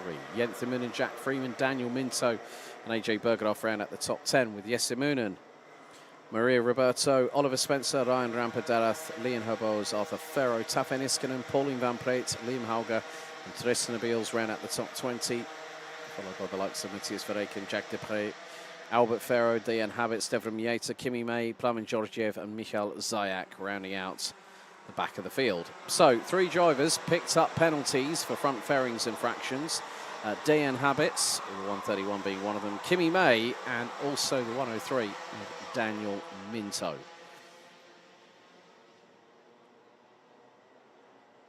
So Daniel would have placed 10th originally before the 5-second front fairing penalty was thereby implemented.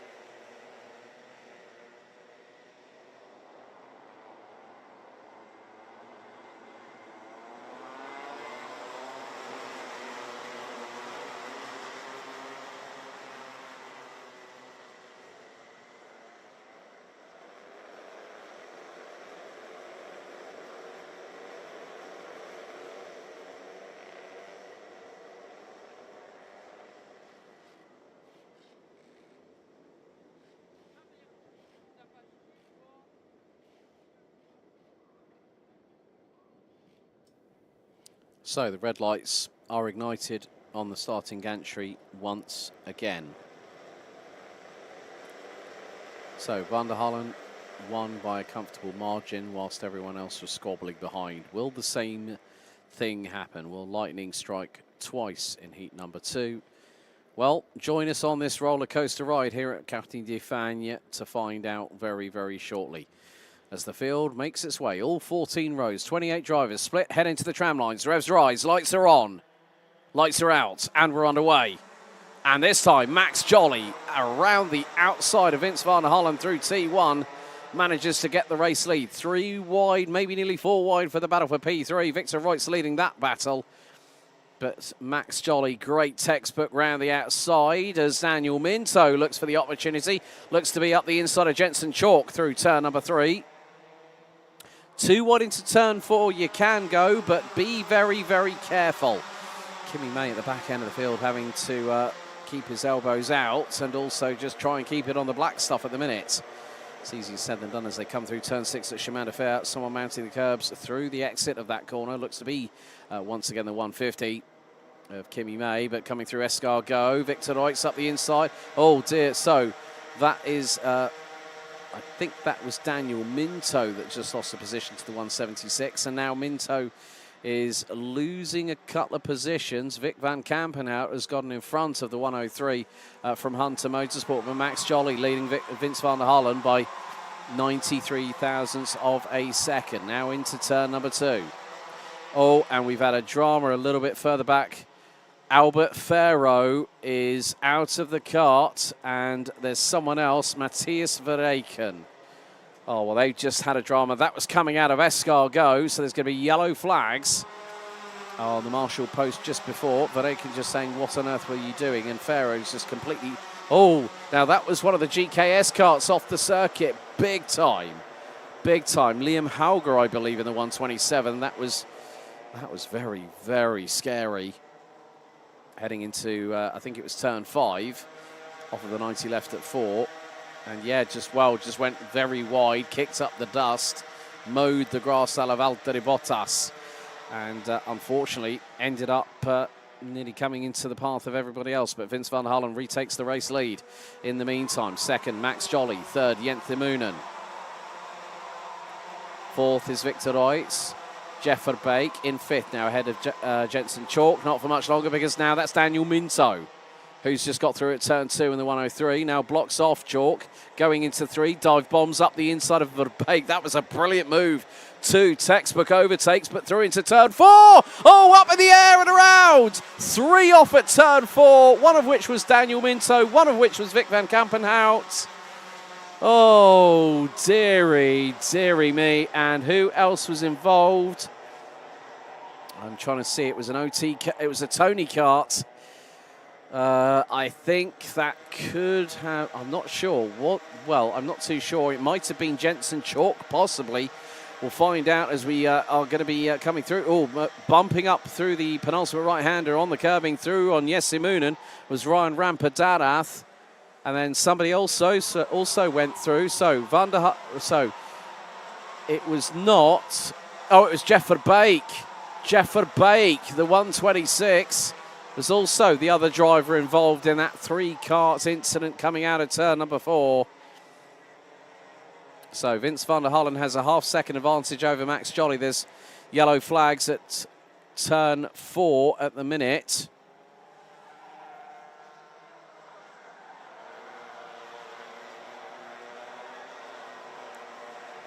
But there is going to be a move up the inside. That's on Maria Roberto. That is the 184 Michael Zayak. So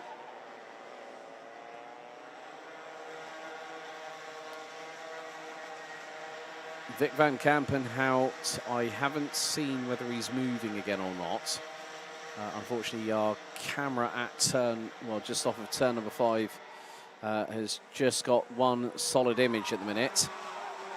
But nevertheless, Max Jolly doing a very, very good job. The start that the 114 from Hunter Motorsport got was perfect. Just timed it to textbook and got through on Van der Hullen round the outside of turn number 1. So Albert Ferrer, Matthias Verreken out by Escargot on lap 1. Battle for P2 heating up here because Jente Moonen is closing in on Max Jolly in the 114. Jeff Verbeek and Daniel Minto look to be out after that incident on lap 3. Van Kampenhout, I think, also is out. So 23 runners and riders. Moonen now senses the opportunity. Might be a little bit of a worry from Max Jolly's standpoint. Was looking over the right shoulder, and now does again, and says to Moonen, "Stop trying to battle me. Come and work with me." And that is very, very crucial because it's 7.5 tenths between Jolly and Van der Hullen for the race lead. And, well, 135 picks up a 3-second time penalty. Pauline Van Praet for 2 wheels outside of the tram lines, breaking the formation when the lights went out. So it was 2 wheels outside of the corridor before the red lights went out. The best part of nearly 6 minutes ago. Well, Vic van Kampenhout, I can now confirm, is still running. We're all the way down in 24th position, the last person out on the circuit.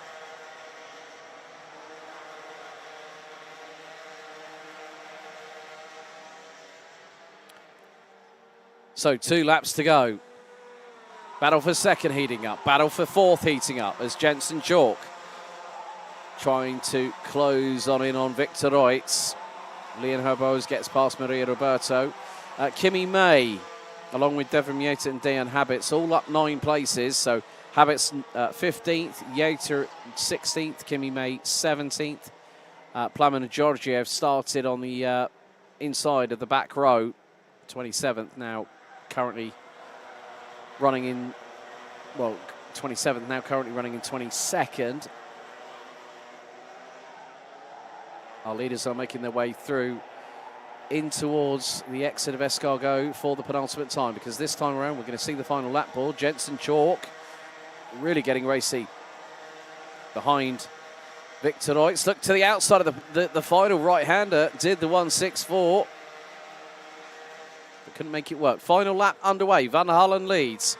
Jolly second, third, Moonen fourth, Reutz fifth, Chalk, Freeman, Spencer, Arthur Ferro, Michal Zayak. I'm not at all surprised. It was going to be a case of when would Michal Zayak hit the top 10 after the disappointment in qualifying earlier on. Well, that's happened. He's now 9th and is ahead of AJ Berggraf. Maria Roberto 1 position away. She's 2.75 seconds off of Berggraf for P10, but is ahead of Rampadarath, who is the leading mini rookie driver in this particular race. But it is going to be nearly an identical carbon copy. He hasn't led every single corner of this race, thanks to the efforts of one Max Jolly from Hunter Motorsport, but it is going to be 2 for 2 so far. Vince van der Hullen does it again here at Mariembourg, wins Heat 2 in Mini and Mini Rookie. Well done to Max Jolly, P2 here in this race, ahead of Jente Moonen. Victor Reutz, Jensen Chalk, Jack Freeman, Oliver Spencer and Arthur Ferro round out the top 8. 5 British drivers, 3 Belgian drivers comprising the top 8. Then you add Poland, courtesy of Michael Zayak, with AJ Bergerath from the Netherlands rounding out the top 10. Ryan Rampadana takes top mini rookie honours in that one, finishing 11th, ahead of Maria Roberto in the number 152. Leon Herbos, Jesse Moonen, and Dejan Habits rounding out the top 15. Devrim Yater, Kimi May, Tafi Niskanen, Liam Hauger, Tristan Abils ran out the top 20 ahead of Jack Depré. Plamen Georgiev, Pauline Van Preet, and I think a lap down finishes Vic van Kampenhout after that earlier incident on lap 3 that claimed Jeff Verbeek and Daniel Minto. Well, Van Kampenhout does complete all 8 laps. Finishes 24th with lap 3. We lost Jeff Verbeek and Daniel Minto in the incident that also involved Vic van Kampenhout at turn 4. Matthias Verreken and Albert Ferro, unfortunately out on the opening lap, just off of Escargot.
Est-ce que c'est la deuxième, je le sais, ou est-ce que c'est la troisième? Je n'en sais rien, mais je sais qu'eux, ils vont démarrer.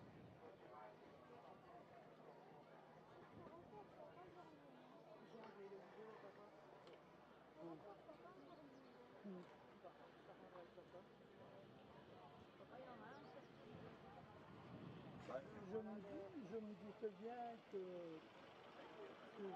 ça lui avait pris 2 heures, et que de là pour le moment, tu vois les panneaux, chauffage, sanitaire, géographique, mais juste, j'ai gagné sur le relais. Moi, je crois que c'est le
parce que bon, là, quand on arrive, c'est cool. C'est 1936, il est comme lancé, quoi.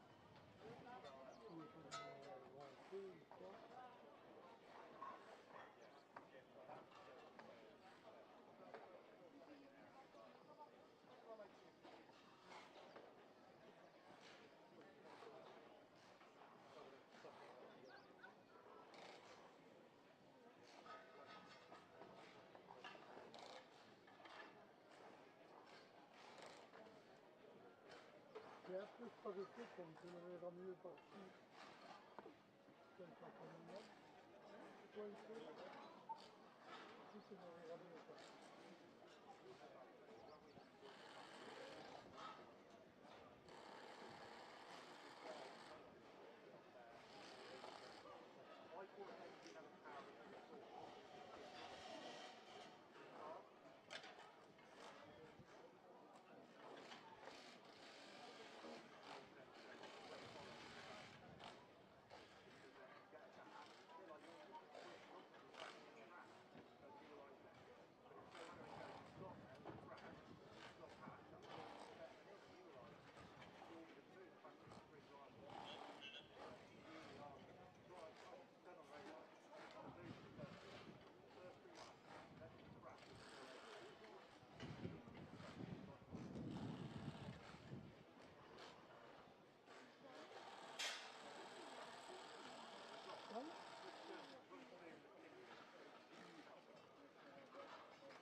Ah, bon, c'est ça. Non, il va attraper, il va... Non, j'attends.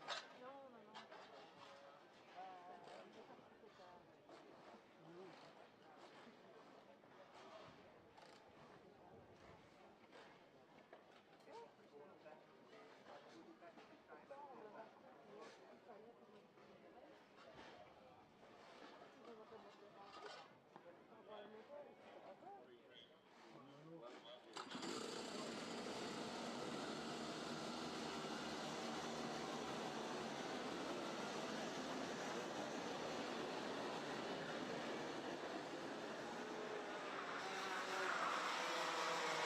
So we get to the halfway point of day one of round two. It's race 6, heat 2, Junior Rotax. Let's take you through the starting grid.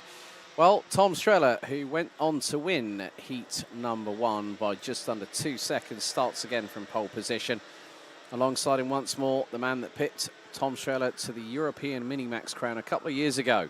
Boris Maximov back alongside on the front row. Maximov ended up 5th in the first heat. Dave van Wijk was 3rd. He starts 3rd again in this particular race alongside him Jacob Ashcroft, who also ended up finishing where he started from in 4th. Harry Bartle and Cameron Nelson round out row 3. Lars Lambers and Max Odersky row 4. Naomi Garcia and Vlad Domenchuk round out row number 5 with Rory Armstrong. Ollie Wise, Bran van der Weyken, Jim Back, Raymond Bansel, Noah Janssen, Mate Kobahidze, Will Archer, Alexander Van Meeuwen, Elliot Surtees, Jake Menton and Isaac Barker round out the 22 strong grid. Van Meeuwen was deemed to have been pushing post-race and was given a second time penalty at the 2:66. Rory Armstrong also received the 5-second time penalty for pushing in heat 1. Demoting the youngster from County Down, Northern Ireland, down to 13th, even though he'd finished in the top 10. Multiple front-fairing penalties for Jake Menton, Mate Kobahidze, not Isaac Barker, Raymond Bansel, Naomi Garcia, Max Odersky, and Cameron Nelson. All with the front fairings out of position. So, Tom Streller, will he do it again in heat 2? Well, 7 minutes plus 1 additional lap will decide that, but the red lights are back again on the starting gantry. Head of the penultimate heat of round 2 of the championship season. So the drivers make their way through the chicane into the tram lines. Revs rise, lights are on, lights are out first time. Cameron Nelson straight away on the offensive as Tom Streller holds on to the lead through the opening corner. 3 wide, just outside of the top 12. Someone's gone off and on to the grass, and that is the 215 Elliot Surtees. Real shame for the young Brit. But oh dear, someone's been turned around. Naomi Garcia, I think, has just ended up inadvertently making contact. Not too sure if the left front might be okay for the driver from Trinidad and Tobago. And it was Rory Armstrong, the 266, that ended up being turned around. And that was actually through an incident. And, well, there was another one that was turned around. Didn't quite catch out the number, but Rory Armstrong got turned. Somebody else got turned around as well. That was another OTK kart. Might have been a Raymond Bansal from India in the 248. But after the opening lap, Strella leads. Bartel now up into P2 already by the end of the opening lap. Van Wyk, Lambers, Maximov. So, looking at it from this perspective, it looks like it was Matic Obahidze that got the turnaround through turn 3. That seems to be a bit of a pinch point. 242, Lars Lambers, ending up being forced a little bit wide through turn 3. So Garcia down 13 places. Bartel has just had seconds stolen off of him by Thijs van Wyk through Shimanda Fair at turn number 6. Great move by the 246. Lars Lambers ahead of Jacob Ashcroft, who is, well, no, it's not Lars. I think Lars Lambers is actually behind. Yeah, Lars Lambers now running in what is 6th position because Boris Maximov and Jacob Ashcroft have got through for 4th and 5th respectively.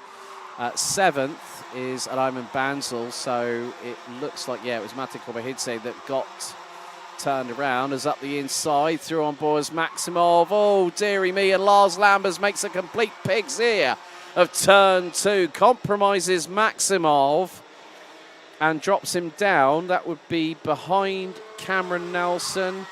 I think Raymond Bansal has gotten through. So, again, it's just been a case. All the 2KR Sport teammates. Ollie Wise going literally straight up the inside of the 224 of Vlad Tomanchuk. They've got Max Soderski, the driver on the Sodi kart from SLC Karting, the 297, right with them. Oh, there are some drivers that just I can understand there's been a little bit of breather after the opening round, but drivers have been busy all the way through the season. The top 3 rounded out by Harry Bartel and also led by Tom Strella, with Thijs van Wyk, the meat in the proverbial sandwich, covered by just under half a second after the opening 3 laps. And Raymond Bansal up 8 places, now 7th.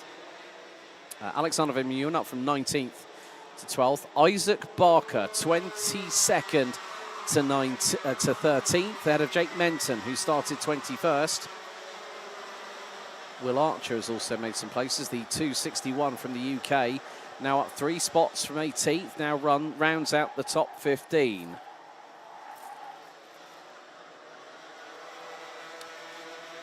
Well, we're past half-time in this race, and still the battle lines are being drawn. We're still not getting an idea, an indication of who is really going to be the closest competitors to those in front, but Tom Strella leading by just over 1/10 of a second as Cameron Nelson catches up with Dan Holland Racing teammate Jacob Ashcroft and now gets through at turn 3, but Ashcroft with the presence of mind to get the old cutback and switches back into 4th place after Cameron Nelson drifted wide. Now into Shimanda Fair at turn 6. The battle for the race lead really heating up, and I would not be at all surprised if we have Ashcroft, Nelson, maybe even Maximov, Bansal, even Ollie Wise, because last time around, after 4 laps, 3 seconds covered the top 8. 4 seconds covered the top 10. Top 19 ranted out by Georgia's Matic Obahidze, covered by less than 10 seconds, but the race lead is being hotly contested.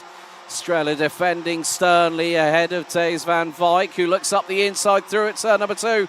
Harry Bartel also trying to make his way through as well, gets through. Oh my goodness me, what a move from Harry Bartel, threaded the eye of the needle through 3 and got past Strella. Now Ashcroft joins the fray, Nelson in tow. This could be something magical. It's happening right before our very eyes. Ladies and gentlemen, boys and girls and Rotax race fans, it is an absolutely brilliant display. Harry Bartle, that is a move I would not have seen coming, straight through the middle of two drivers. Picks up second, doesn't get the race lead, but still has under a minute and a half to go, plus an additional lap to still go for it. Now, Bartle pulls the trigger, up the inside of Van Wyk, through at turn number one, now defends into two. Strella back into this, Ashcroft joins the fray. Nelson covers the top five, and the top five, well, just under a second separated them. New fastest lap of the race goes to Max Siderski, is off the circuit. Off the circuit, that is Tom Strella through the exit of turn number four. Oh, dearie me, not exactly what he would have wanted at that point. I was right behind Thijs Van Wyk, went for the move and just went over the rear bumper of Van Wyk, who is not in second anymore. He's down to fifth place. So Harry Bartle leads Jacob Ashcroft, Cameron Nelson.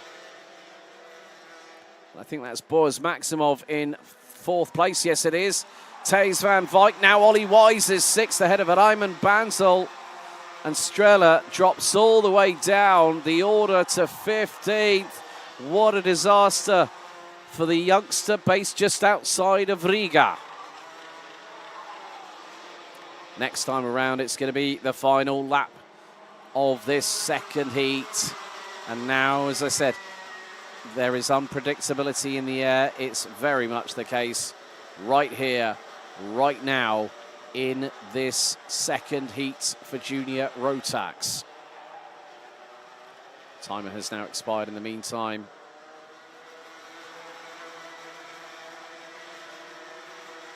This time around, well, Harry Bartle finished second in Heat 1. He's going to go on to the last lap of the race as the leader. And will give him the advantage in terms of the ranking after heats, heading into the final heat of this afternoon. Bartle leads Ashcroft by 6/10. Nelson third, Maximov, Van Wyk, Wise, Siderski, and there goes Maximov up the inside of Nelson through turn three. Van Wyk tried to time it, and it was a bit too late at that point for the 2:46. And now he's got Ollie Wise for company, and Ollie Wise looking for a top five finish in this second heat of the weekend. Out of escargot for the final time. And it is going to be a win for the 273. From fifth on the grid, Harry Bartle wins Heat 2 here in Junior Rotax. Second, it's Jacob Ashcroft. Third, it's Maximov edging out Cameron Nelson by 78 thousandths of a second. Thijs Van Wyk, Ollie Wise, Max Siderski, Raymond Bansel, Vlad Dominchuk and Lars Lambers round out to the top 10. Unfortunately, well, Jake Menton we lost on lap 6. Rory Armstrong on lap 8 with 2 to go. Didn't make it past sector number 2, so Armstrong out. 20 drivers ending up finishing the race with Bartle taking the win by just over 6/10 of a second ahead of Jacob Ashcroft. Boaz Maximov in P3, Cameron Nelson, Thijs Van Wyk, and we've got a time penalty for pushing for Isaac Barker, demoting him down to 15th place. After that one would have meant that he was 12th. But Bartle wins ahead of Ashcroft, Maximov, Nelson, Van Wyk. They ran at the top 5 with Wise, Siderski, Bansel, Tominchuk, Lambers running at the top 10. Alexander Van Meeuwen, Tom Strella, Will Archer, Bran van der Weken, Isaac Barker ran at the top 15 with Jim Back, Noah Janssen, Naomi Garcia, Mate Kobehidze, and Elliot Surtees running at the 20 finishers. Rory Armstrong out with 2 laps to go and 3 laps to go. Jake Menton we lost on lap 6.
Now we get to the penultimate race within the second set of heats this weekend here at the BNL Karting Series. It's DD2 and DD2 Masters Heat 2, race 7 out of 12 here on Heats Day at Karting de Fang. Here's your starting grid. Nicolas Guillaume, who won Heat 1 by nearly 1.5 seconds.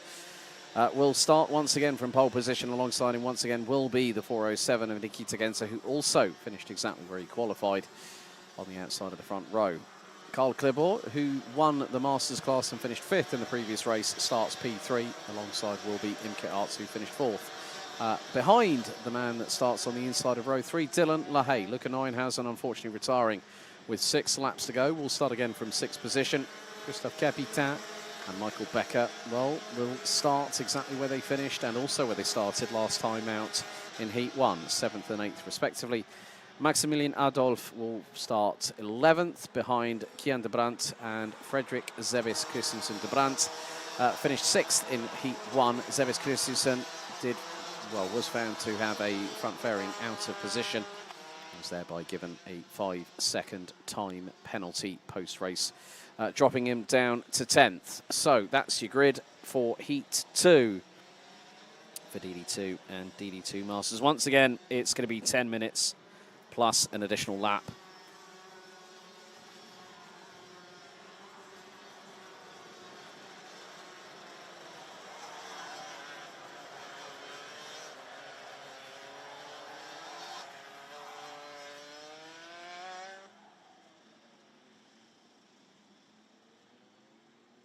So the wind has increased in terms of velocity, 17 kph.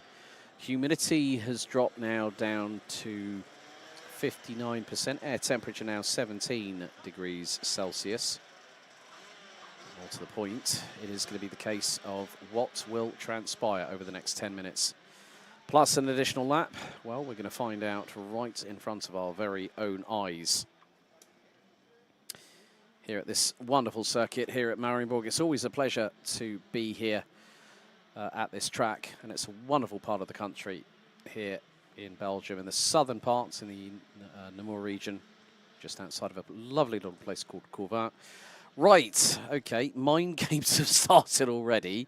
Come on, get racing. So the lights are on the gantry. Once again, 10 minutes plus an additional lap in this penultimate heat for DD2 and DD2 Masters. Into the tram lines we go. Revs rise, lights are on, lights are out straight away. And Guillaume tries to get the jump on Nikita Genza, who's round the outside, and so is Imke Arts. I cannot believe what I just seen. Guillaume did not get the best start at all when the lights went out. And Genza and Arts, who were on the outside row, the outside lane, they got the job done on the 491 so quickly. Mamma mia, that was brilliant from both Genza and Arts. And Guillaume now has Dylan LaHaye for close company. Guillaume now defends into turn 6. Fredrik Zebis Christensen ends up down at the back end of the field. It looks like, well, at the minute, Maximilian Adolf looks to be making some inroads and has got through. Let's see, he's actually ahead of Michael Becker, Luca Neuenhausen, and Fredrik Zebis Christensen. So Genza is going to lead the field after turn, lead the field across the line after lap 1. 0.166 ahead of Imke Arts. Nicolas Guillaume in third, but in front of SP Motorsport teammate Dylan LaHaye. And Guillaume looking for a move up the inside of Arts, going through into turn 3. Didn't quite work out there. Now through 4. Into the fast right-hander here at 5 on the run down to the heavy braking zone of Chemin de Fer here at 6. Genza still holds on to the race lead. Looks like Maximilian Adolf, I saw actually uncustomarily pulling out to the right-hand side through turn 5. That was really, really weird to see. That was actually just behind Michael Becker. And now Guillaume looking up the inside, through on Imke Arts. That's opened the door for Dylan LaHaye. They both get through at the final right-hander. So now change for second and third. Arts down to 4th, Guillaume up to 2nd, LaHaye up to 3rd. Genza leads by nearly 4.5 tenths of a second after the opening 2 laps. Carl Klebor, the debacker, is now down. Well, he might be down 2 places. He is the fastest driver overall in this race. 55.606 seconds. And now Genza starting to try and lead away as Guillaume's made a mistake. He made a mistake coming out of turn 5, and now that's another drama for the 491. And now Christophe Capitan, through the piff-paff chicane into escargot, gets a number done over on Carl Klebor. My godfathers. How on earth can you see that this kind of thing can happen? But wow, the form book has been, the playbook has been ripped up and thrown in the trash can. Genza leads by nearly 7 tenths of a second as LaHaye and Arts scrap away over P2 and P3 respectively. Guillaume down to 4th. Capitan now leads Masters ahead of Klebor. Maximilian Adolf looks to have had a technical failure or a DNF. Caused by a technical issue. LaHaye was too deep on the brakes there through turn 6. He was nigh on SP Motorsport sideways right there through at Chemin de Fer. Held on to it, but if it had gotten any further sideways, I think Imke Arts would have been through past him quicker than a rat up a drain pipe and through for second. But whilst that's happened, Genza now extends his lead. It was 7 tenths.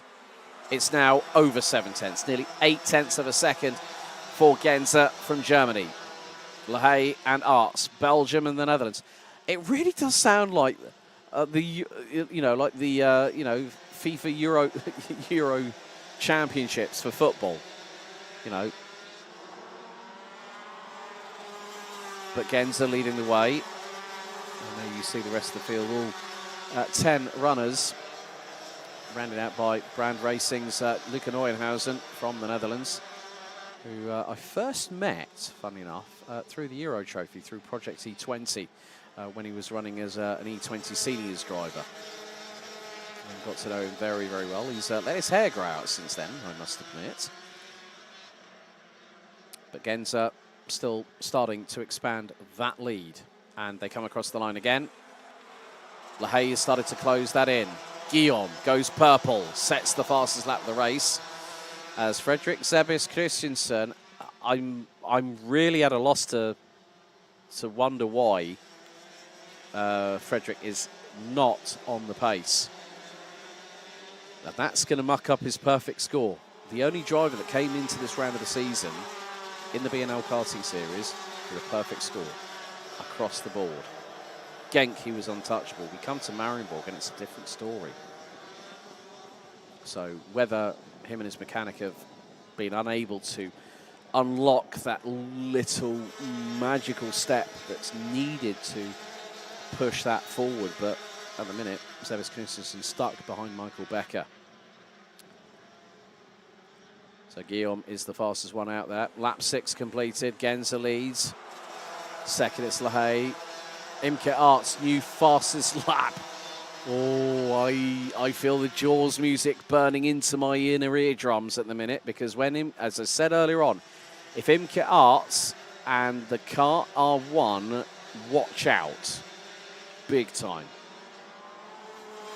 She runs P3. Guillaume still fourth. Battle for DD2 Masters really heating up because Capitan Clairbourg were less than 4/10 of a second apart after the opening 6 laps. We still have just under 4 minutes of this race, plus 1 lap to go, and then we'll head on to the last second heat, or the end of the second third of the heat stages in this competition, because we'll have finals day tomorrow. And then we'll have the super heats and the finals. 3.5 minutes to go. Genza still calmly holding on to that lead, but LaHaye is just again dug into it and just went purple in sector 2. Guillaume's fastest in sector 1. Arts is fastest in sector 3. So fastest lap of the race is by Imke Arts, last time around 55.166. Ideal lap time based on the best times in all 3 sectors says 54.989. So the fastest lap of the race so far, 55.166. So we're 23. Well, we're what are we? It's going to be close to about 0.18 of a second off of the optimum lap based on the sector times that have been recorded on the live timing. But Michael Becker still holding on to third in Masters, but keeping a certain young Dane behind him, form of Fredrik Sebas Christensen. New fastest lap of the race now has gone to Nikita Genza in the 4:05. Sorry, 4:07. 55.156. And has a lead of nearly half a second over Dylan LaHaye. Imke Arts being closed in on by Nicolas Guillaume. They have also been battling, not just in this championship, but also Chrono Karting. I think they're also battling against each other at the combined round of the third round of the Chrono Karting Dutch Championship. RACB Belgium Max Challenge, which was round 2 of the championship, even though that was the first point scoring round of the season, and also the second and final round of this year's 2024 Benefit League, which is a mutual collaboration between RMC Netherlands and RMC Belgium. Of course, the Champions Winter Trophy added Rotax Germany and Andreas Mattis's organisation onto that as well in February.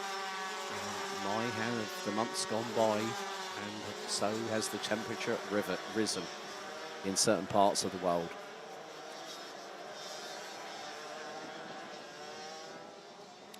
But we are coming down to the final minute of this race, and Nikita Genza hanging on for the race lead. Gap between him and Dylan LaHaye last time out was just under 0.3 of a second. Guillaume now closing in on Arts for that third place. 2 laps to go. Gap now, well, it was 0.285, it's 0.269. New fastest lap, Dylan LaHaye, 55.018 from the 4:28 from Belgium. As Guillaume has just got through, I saw it in the back of the shot that Guillaume was looking for the move up through turn 3 on Imke Arts. And that move has just happened. And now Guillaume's starting to defend because he knows he's got over 1.5 kilometres to keep Imke Arts at bay for that third place. Arts will end up finishing exactly where she qualified. So now the last lap is underway. Nikita Genza leading by just under 2/10.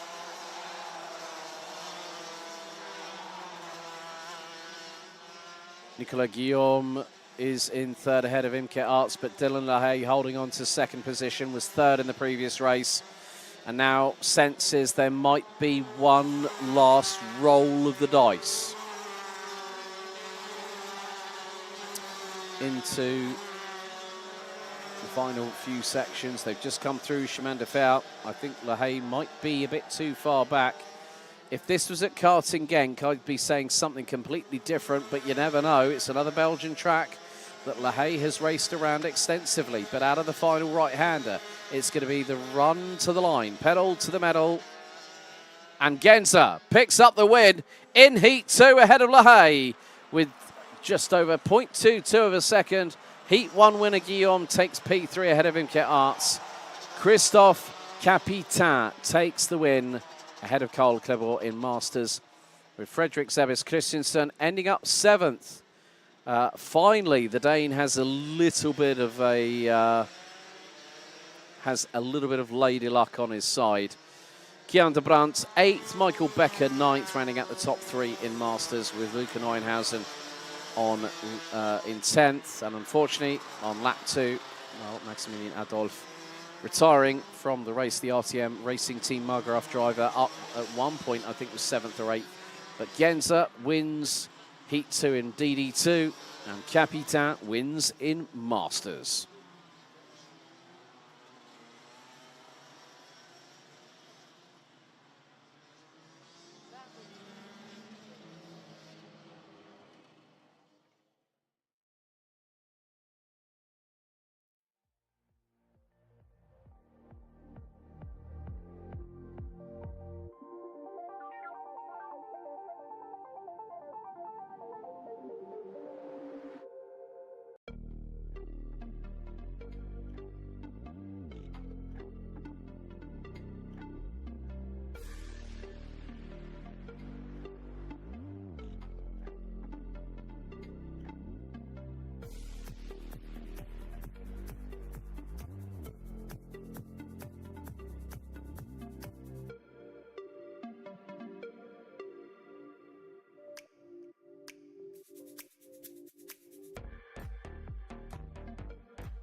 Time for race 8, heat 2, Senior Rotax. Let's take you through the starting grid. Problems for Armand Hamilton, trying to get away from the dummy grid, and has just made it out. So here's your starting order. Boluet will start from pole position. Vic Stevens alongside on the front row. Matada Dankovic and Jaden Teen round out row 2, with Jort van Wijk and Armand Hamilton due to start row 3. Hopefully Armand will be able to catch up to the front end of the field and take his position on the grid. Macaulay Bishop, Kai Hunter, Julian Klausman and Ollie Yonkers ran at the top 10, ahead of Archie Buttle, Danny Shields, Tom Lanois, Christopher Holst, Lawrence Herbols, Mika van der Pavet, Thomas Behrman, Gustavs Uzakovs, Sverre Ubben and Sebastian Koch rounding out the top 20. Freddie Ingram, Bram Plomp, David Outleichner, Luca Prima, Alex Duncan, Pat Gubbles, Lado Kuhenitze, William Norbeek, Martin Geiskens, Ralph van der Pavert, Scott Westhovens, Giorgio Markenstein, Dante Sima, Rein van der Meer. Sam Bergstein, I've seen, is going to start from the dummy grid, and that is your starting order. So, Vic Stevens, Jaden Teen and Matada Denkovic rounded out the top 3 in the previous race. One time penalty for pushing went to Mika van der Pavet, who looked to have a little bit of a slight moment.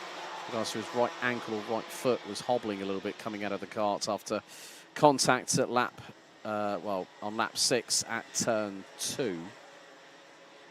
5-second time penalties handed out for front bumpers. Rein van der Meer was one of them in the 3:22. Then we had the 3:04 that also received one. Ollie Yonkers got a 5-second time penalty for that. Julian Klausman and Gustavs Uzakovs also getting that as well. So for those wondering, those that are new to karting, well, why is Sam Bergstein starting in the dummy grid? Well, they can actually opt if they want to do that. The field will get released, and then the drivers in the dummy grid will then be let go. But it's 10 minutes plus an additional lap. Stevens looking to make it 2 for 2. But will someone else spoil the party? Jaden Teen only finished just over 0.3 of a second behind after 12 laps of racing last time out.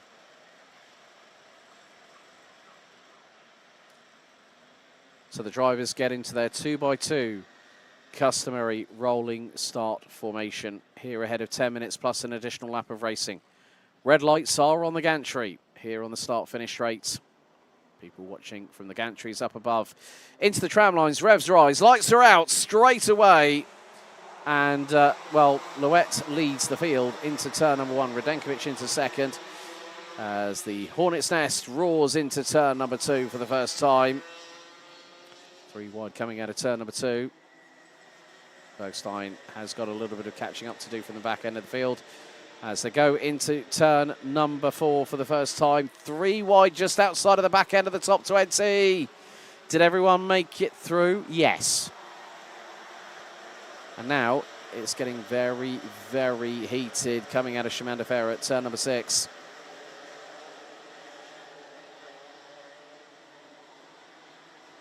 The battle for the top 2, very, very closely contested, and they were battling each other last year. Oh, it's shades of 2023 with Boluet leading, Matada Dankovic in second position. This could be very, very close indeed as Louette looks over the left shoulder, sees Radenkovic there. There's going to be a change for third because Jort van Wijk and Macaulay Bishop are now 3rd and 4th respectively. Or it could be Vic Stevens, my apologies there. Jort van Wijk in 5th, Jaden Teen down to 6th place ahead of Julian Klausman. Archie Buttle, welcome back to the top 10, my friend. Up 3 places to P8. Through into the right-hand sweeper here at turn 5. Kai Hunter finds himself down in 9th ahead of Armand Hamilton, who's dropped 4 places from the race start. And we're on lap number 2. Radenkovic was the quickest out of everybody last time around, even though it was the opening lap of this race. Vic Stevens, quickest in sector 2 of anybody. 3:27, who is now up into P3 ahead of Macaulay Bishop.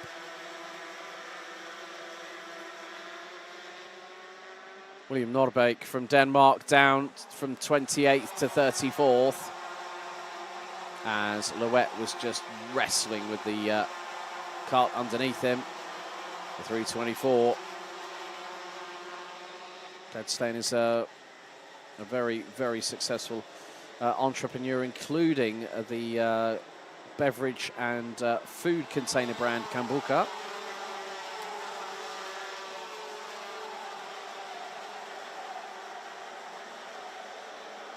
And Father Stone has also competed, most notably in the Porsche Carrera Cup Benelux, which this year has seen quite a few drivers, including a certain driver from Team Netherlands that also won in Conde Pareba one year. Well, that was Robert De Haan. You might remember that particular person. I remember meeting up with him at, where was it, at Thruxton, when he was running in Ginetta Juniors, and my God, he's taller than his dad now. Probably about 6'5". And I did say jokingly to his dad one day, what have you guys been feeding him? You know, it's like ridiculous. And I remember him being young, well, I'm not going to say the word younger and smaller than me. I was going to say shorter than me. But yes, he was younger at the time. However, things are picking up in terms of the intensity in front of Archie Buttle, because they've got York Van Wyk, Kai Hunter. Oh dear, two Dams Racing carts come together. Tom Longois and Ollie Yonkers. Oh dear.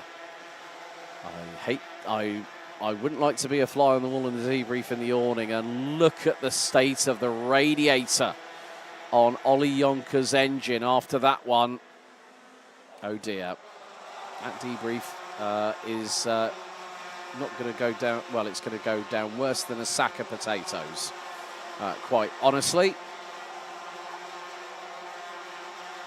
Bolowette still holding onto the race lead, but Macaulay Bishop gets through on Vic Stevens, and there is Jaden Teen waiting for his turn. Oh, now Vic Stevens, well, his pace, 55.749 last time round, was a personal best. But I think maybe he's decided to go a little bit strategic. Maybe a bit like Le Professeur, four-time Formula One world champion, Alain Prost, who was sometimes very strategic, you know, just doing exactly what was necessary, not overstepping the mark or trying to go for everything like Ayrton Senna did when they were both teammates at McLaren between 1988 and 1989. And then Prost, well, no surprise, moved to Ferrari. So coming up to half-time in this race, Bolowetz and Matado Dankovic have been literally like the odd couple. They have been literally inseparable at the minute. So Dams Racing leads Bouvin, with Dan Holland Racing 3 and 4 now, because Jaden Teen has got past Vic Stevens. We've got SR Solutions with Julian Klosman in 6th. Kai Hunter for Hunter Motorsport in 7th.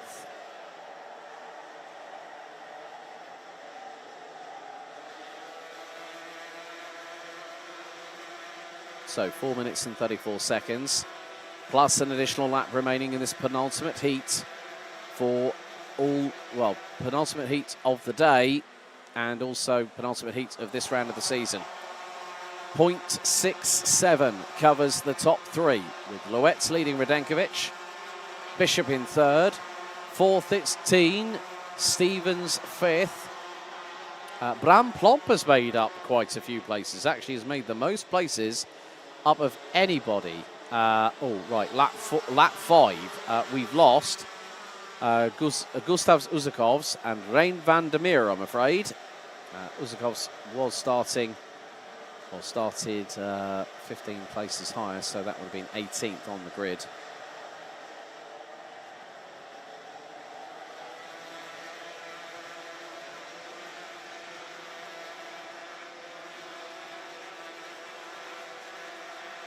But with coming up to just the final third of this race, Loetz has started to expand a slight advantage over Radenkovic. Bishop, P3, up from 7th at the start. There is still time. There is still time. Let me tell you this, folks, that I have a bit of a gut hunch here that, you know, you're going to see Jaden Teen, and might be a little bit of strategy at DHR. You never know, that they might decide, well, We're not going to battle away like the proverbial and go for it.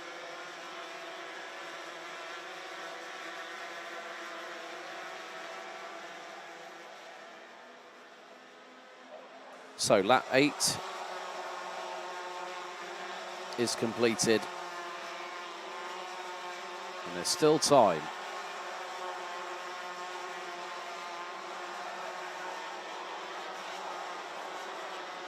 Still time for anything to happen.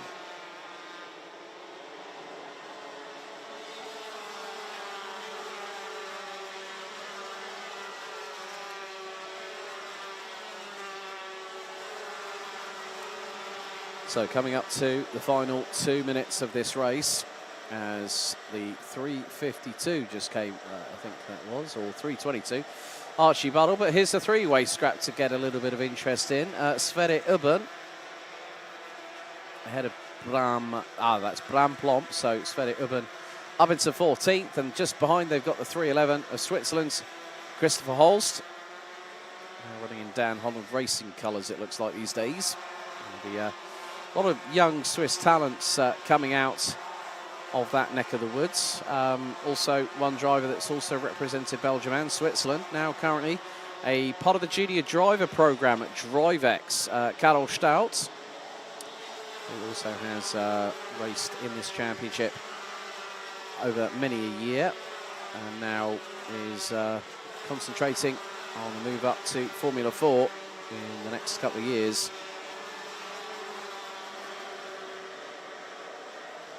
Just under 60 seconds, plus an additional lap still to go. Thomas Behrman up to 12th. Thomas finished 7th in the opening heat.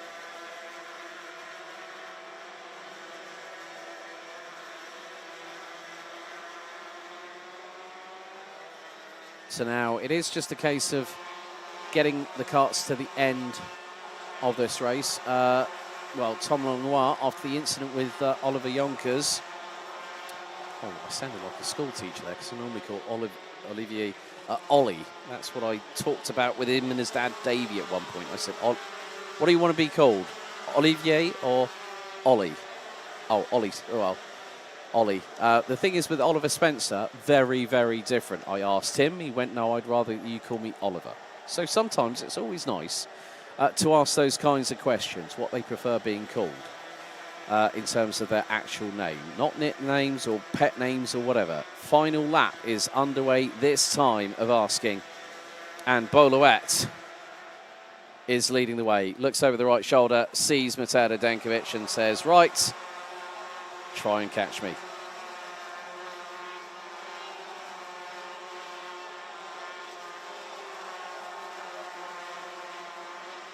And his lead is just over 0.4 of a second. Through into turn 5. For the final time goes the field. Kai Hunter trying to keep Jort van Wyk at bay. Archie Buttle not too far behind them either. Just a shade over 4.5 covering 7th to 9th. But it has been a pretty good, calm, commanding drive. Not leaving anything to chance out of the final right-hander. And it's the run to the line. From pole position to race to victory here in Senior Rotax. Boluet pats the side pod. He's finally got a heat win. And well done to him. 0.274 ahead of Mateusz Dankovic, who keeps himself in the top 3 overall when you look at the bigger picture, let's say. Macaulay Bishop finishes P3, up 4 spots from 7th on the grid ahead of Jaden Teen. Vic Stevens and Julian Klausmann rounding out the top 6 ahead of Kai Hunter, Jort van Wyk, Archie Buttle and Armand Hamilton rounding out the top 10. Thomas Behrman, Lawrence Herboz, Danny Shields, Sverre Ubben and Christopher Holst round out the top 15 ahead of Bram Plomp, David Outlechner, Sebastian Koch, Alex Duncan, Luca Prima complete the top 20. 32 drivers out of the 35 finished. Unfortunately, lap 4 we lost Ollie Jonkers. Rein van der Meer, lap 5. Same with Gustav Usakovs, rounding out the 32 that finished. Right. Alex Duncan gets a 5-second time penalty post-race for dropping him down 2:26, promoting Georgia's Lado Kuhanidze up to 20th. Puck Gubbles 21st, head of Freddie Ingram, Ralph van der Pavet, Martin Gaisken, Sam Bergstein, Alex Duncan, Dante Simmer, William Norbeek, Scott Westhovens, Mika van der Pavet, Giorgio Markenstein, and Tom Longnoir. But 2 different winners so far. Heat 1, Vic Stevens. Heat 2, Boilouette.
Now we start the final third of the heat stages.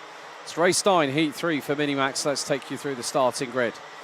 Vince van der Hollen will start from pole position. Alongside will be Max Jolly on the front row. They finished 1-2 last time out in heat 2. Jeff Verbeek and Jensen Chalk ran out row 2 with Victor Reitz and Vic van Kampenhout completing the top 3 rows. Jenthe Moonen and Jack Freeman ran out row 4 with Daniel Minto and AJ Berggraaf rounding out the top 10. Jesse Moonen, Maria Roberto, Oliver Spencer, Ryan Rampadarath, Leon Herboz, Arthur Farrow, Tafe Niskanen, Pauline Van Preet, Liam Hauger and Tristan Beals ran out the top 20, completing the 28 strong grid. Matthias Verreken, Jack Depre, Albert Farrow, Dejan Habits, Devrim Yater, Kimi May, Plamen Georgiev, and let's see how far Poland's Michal Zayak gets up the order.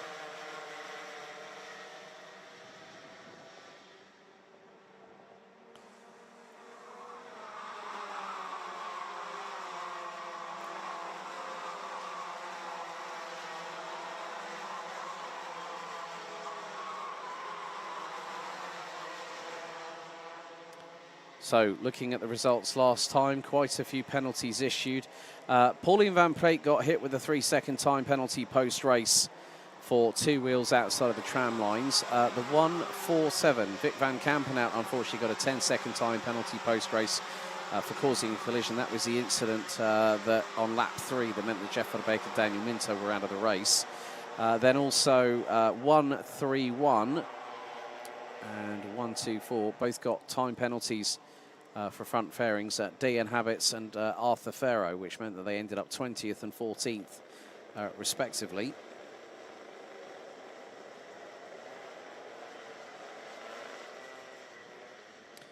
But Van der Hollen, if he finishes in the top 2, that's it. He's on pole position for the super heat tomorrow morning as everyone starts to concertina into formation.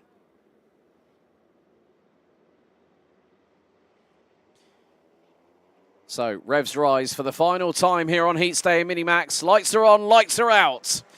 And Jolly did not get the start like he did in heat number 2, trying to go around the outside as Max Jolly loses out to Jeff Verbeek as Van der Hollen leads the field into turn number 2 for the first time. 2, 3 abreast, points up and down the order through into turn number 2. Now out of turn 3. Slight misjudgment by Jeff Verbeek on the exit, nearly gave the opportunity for Victor Reitz to get through for second place. And now Reitz is right on the back bumper heading into Chemin de Fer. Has got Moonen. Then you've got, well, what a start from Daniel Minto. That is absolutely brilliant for the 103. Now goes for the inside at the escargot exit and gets the job done. I haven't seen one like that there ever since I've commentated here at Mariembourg. Brilliant stuff there from Daniel Minto. Absolutely fantastic stuff there. Now, up the inside into P2. Is it going to happen? Yes, it is. Victor Reitz through on Jeff Verbeek for second position. And now Daniel Minto fancies an opportunity. He goes up the inside. Is he going to get second? Yes, he is. He absolutely muscled his way through into P2 through turn 3. Well, that just goes to show. Reitz opened the door. So did Verbeek, and straight as you know it, like a scalded cat on a hot tin roof, Minto does the pair of them in one corner. How's about that one for a buy one, get one free right there? Well done to Daniel Minto. Now he can go and start chasing after Vince van der Hollen in the race lead. 2 minutes completed out of 7. As there are, well, that's Michal Zayak closing in on Arthur Farrow in the meantime. Jeff Verbeek's dropped to 7th. Max Jolly 8th out of Oliver Spencer. Leon Herboz now rounds out the top 10. But Minto now needs to start closing in what is nearly a 1.7 second advantage. Moonen up the inside of Reitz through turn number 3. And is Reitz going to get back through by 4? No, not quite. Vic van Kampenhout and Jensen Chalk are giving chase. Max Jolly rounds out the top 8. There's now well, no, make that the top 7 because he's got through on Jeff Verbeek. So Jeff Verbeek making a couple of mistakes here or there, unfortunately. And that is not really proving to be that fruitful for the 126.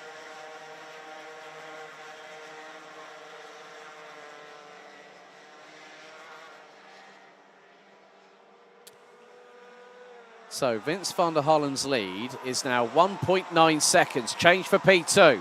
Moonen up the inside of Minto. Now Victor Reutz. Again, just waiting for the opportunity. Vic van Kampenhout in 5th place. Jensen Chalk looks up the inside of the 147, gets through.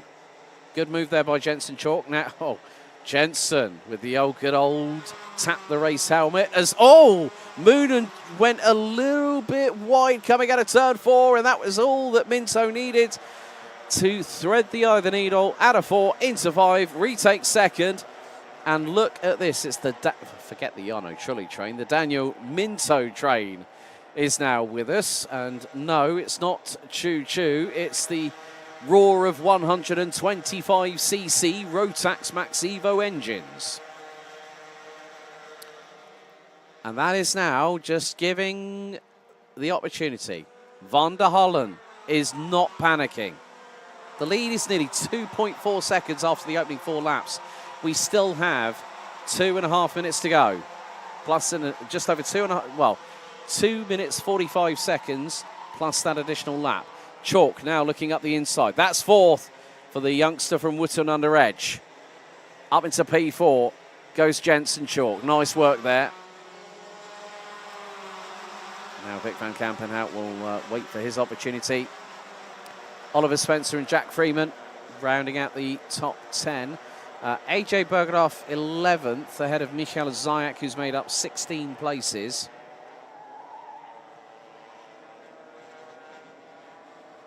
But at the minute, well, Vince van der Hollen not really being featured that much apart from just being out of shot just a second ago going through the final right-hander. But it's this battle here, this battle from second backwards.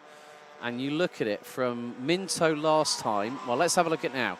Daniel Minto is nearly 2.5 seconds behind Vince van der Hollen. Jensen Chalk, new fastest lap, sub 60 seconds, 59.988. Victor Reutz, Kampenhout, Jolly, Verbeek, Freeman, Spencer, Zayak, Bergeraff, Moonen, Ferro, Rampadarath, Roberto, Niskanen, Hauger, Yater, Habets, Preitz, Verreken and May, all under 10 seconds within the race leader.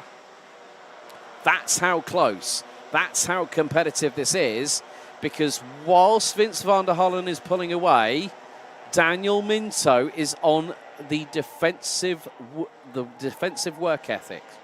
What I mean by that is that Minto can park the cart where he needs to and not open the door for people like Jente Moonen to try and get through. 2 laps to go, and Minto goes defensive on Moonen going into turn number 1. Moonen trying to carry the speed through, so is Jensen Chalk into turn 2 here on what is now lap 7. Moonen not able to get past Minto. This could give the opportunity to the next driver in line. That is Jensen Chalk. Through out of 4, now into the sweeper here at 5. And then the run down to Chemin de Fer here at 6. Is it going to be the opportunity that Jensen Chalk needs? No. No door opened there for the 164, but then has Victor Reutz, Vic van Kampenhout, Max Jolly is there. And so is Jeff Verbeek. Keep your eyes peeled because Jack Freeman will be, Oliver Spencer will be, and so will Michael Zayak before you know it. And there is the 142 of Oliver Spencer. So 3, 2, 1, final lap underway. Well, it's been absolute dominance by one driver, but everyone else in this final heat squabbling over the scraps. Minto goes defensive. Victor Reutz just dives up the inside of Jensen Chalk through turn 2. Now Vic van Kampenhout was looking rather racy. Victor Reutz round the outside of Jente Moonen. Nearly makes contact with the right rear tyre going into turn 4 for the final time. Minto is backing them up big time, and this is not helping them. This is not helping anyone from third backwards. Now I'm looking at the pace. Now Minto last time did a 1 minute point 4. Van der Hollen 59 point, a high 59.9. And it is going to be one driver that is striding away. And that driver has just picked up 3 race wins here on Heat Day. Pole position for the Super Heat tomorrow. Proficiat, Vince van der Hollen. And what a defensive drive by Daniel Minto. Absolutely brilliant. From 9th on the grid, did a defensive masterclass, and it's a second place. That's 2 second places in the last 2 heats for Hunter Motorsport. Jens Immonen, third ahead of Victor Reitz. Jensen Chalk rounds out the top 5. Vic van Kampenhout, Max Jolly, Jeff Verbeek, Jack Freeman, and Michael Zayak round out the top 10. Oliver Spencer, AJ Berggraaf, Ryan Rampadarath, Jesse Moonen, Arthur Ferro, Maria Roberto, Liam Hauger, Devrim Yater, Tafin Iskinen, Dejan Habits. They ran out the top 20, completing the 28 strong. Pauline Van Praet, Matthias Verreken, Kimi May, Tristan Abiels, Albert Ferro, Jack Depre, Blaman Georgiev, and Leon Herbols. But folks, keep your eyes on Vince van der Hollen. He's going to be on fire tomorrow after 3 successive wins here on Heat Day as the 130 books his place on the Super Heat for pole position tomorrow morning.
So on to race 10 out of 12 today. It's Heat 3 for Junior Rotax.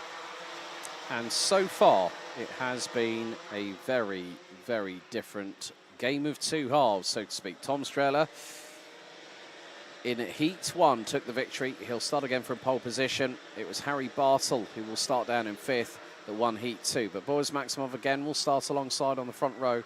Thijs van Wijk and Jacob Ashcroft will be on row 2. Harry Bartle and Cameron Nelson, row 3. Lars Lambers, Max Siderski, Naomi Garcia and Vlad Tomenchuk round out the top 10. Rory Armstrong and Ollie Wise round out row 6 ahead of Bram van der Weken. Jim Back, Raymond Bansel, Noah Janssen, Matti Korbehidze, Will Archer, Alexander Van Meeuwen, Elliot Surtees, Jake Menton and Isaac Barker. Unfortunately, well, Rory Armstrong, I came to find out, had no rear bumper. Good afternoon, Natasha Vance, cheering on the youngster from County Down in Northern Ireland. Also, we had the 221. Jim Back got a 5-second time penalty for a front fairing out of position. And then the 248, Raymond Bansel, and the 253 of Isaac Barker were found by race control to have been pushing, so we're given a post-race 5-second penalty apiece.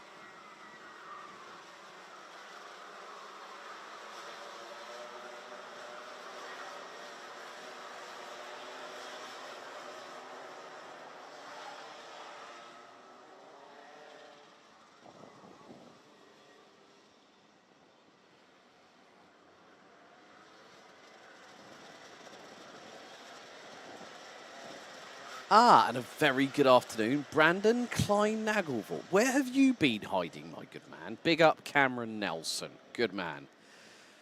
But yeah, one of your mates from DHR. Okay, so two different winners, Strehler and Bartle. Who's going to win Heat 3? Revs rise, lights are on, lights are out. We're underway and racing. Good start by Strehler to lead the field into turn 1. Van Wijk looking up the inside through into turn 1, and we've had an incident at the back. Someone's off backwards into the barriers, and that is 2-6-1 Will Archer.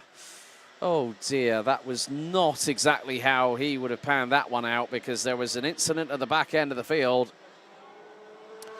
And yeah, it was, well, someone was spinning around. That was Noah Janssen, I believe, in the 231.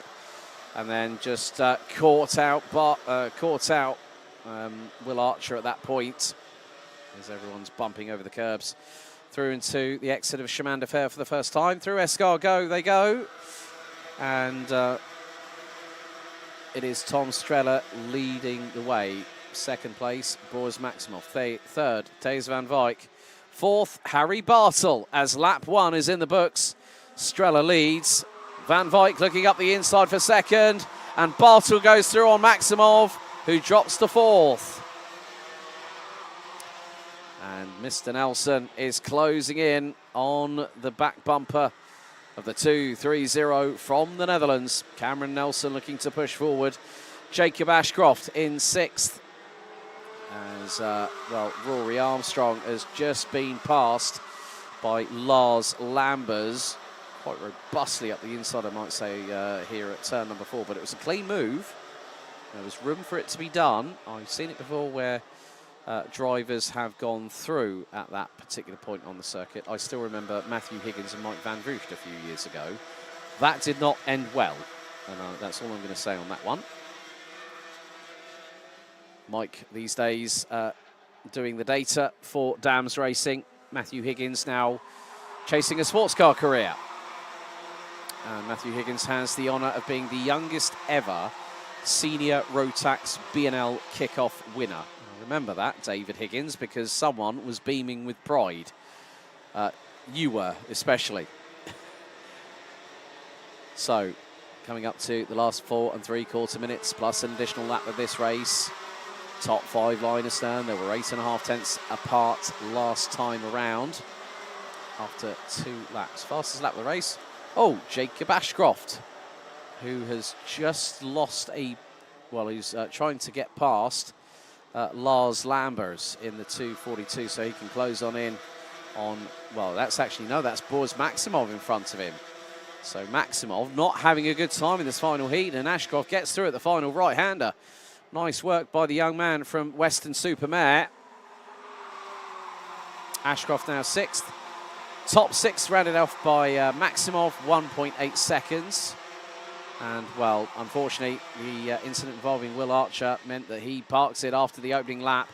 A real shame for the 261 from Hunter Motorsport. Started 18th, and that incident involving the spin by Noah Janssen that caught the 261 out coming out of turn number 1. And then up the inside, through for the race lead.